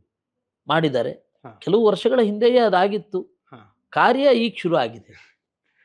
ಹೀಗಾಗಿ ಅವರು ಹೇಳಿದ್ದಾರೆ, ಹ್ಮ್. ನಿನ್ನ ಗೊಡವೆ ನಮಗಿರಲಿ ಹಾ. ಅಂತ. ಅಷ್ಟು ಹ್ಮ್. ಆತ್ಮೀಯ ಮಿತ್ರರವರೆಲ್ಲ. ಹಾ, ಹಾ. ಕೆಲವರು ಅಣ್ಣಂದಿರು, ಹ್ಮ್ ಹ್ಮ್ ಕೆಲವರು ಮಿತ್ರರು, ಕೆಲವರು ತಮ್ಮಂದಿರ ತರಹ, ಹ್ಮ್ ಹ್ಮ್ ಎಲ್ಲ ಥರದವರು ಇದ್ದಾರೆ. ಅವರೆಲ್ಲರೂ ಇದನ್ನ ನಡೆಸ್ಕೊಂಡು ಹೋಗ್ತಾ ಇದ್ದಾರೆ. ಇಷ್ಟೊತ್ತು ನಿಮ್ಮ ಸಮಯವನ್ನು ಕೊಟ್ಟಿದ್ದೀರಿ, ಆಗಮಡಂಬರದ ಬಗ್ಗೆ ಕೆಲವೊಂದಿಷ್ಟು ವಿಚಾರಗಳನ್ನು ನಮ್ಮ ಜೊತೆ ಹಂಚಿಕೊಂಡಿದ್ರಿ. ಇದು ಇನ್ನಷ್ಟು ಜನಕ್ಕೆ ತಲುಪುವ ಕ್ರಿಯೆ ನಮ್ಮಿಂದ ಆಗ್ಲಿ, ಹಾಗೆ ಜನ ಇದರ ಬಗ್ಗೆ ನಿಮ್ಮನ್ನ ನೇರವಾಗಿ ಭೇಟಿ ಆಗ್ಲಿ ಅನ್ನೋದು ನನ್ನ ಖಂಡಿತ. ಯಾಕಂದ್ರೆ ನಿಮ್ಮ ಜೊತೆ ಬಂದು ಆಗಮಡಂಬರದ ಜೊತೆ ಚರ್ಚೆಗಳ ನಡೀಲಿ ಅನ್ನೋದೇ ಖಂಡಿತ, ನನ್ನ ಖಂಡಿತ. ಅದೇ ಆಶಯ. ನಾಟಕ ಆದ ಮೇಲೆ ಇನ್ನಷ್ಟು ಹಾ. ಇರುತ್ತೆ. ಆ, ನೋಡೋಣ. ಇಷ್ಟೊತ್ತು ಸಮಯ ಕೊಟ್ಟಿದ್ದಕ್ಕೆ ನಾನು ಆತ್ಮೀಯವಾದ ಧನ್ಯವಾದ ತಿಳಿಸ್ತೇನೆ. ನಮಸ್ಕಾರ. ಕೃಷ್ಣ.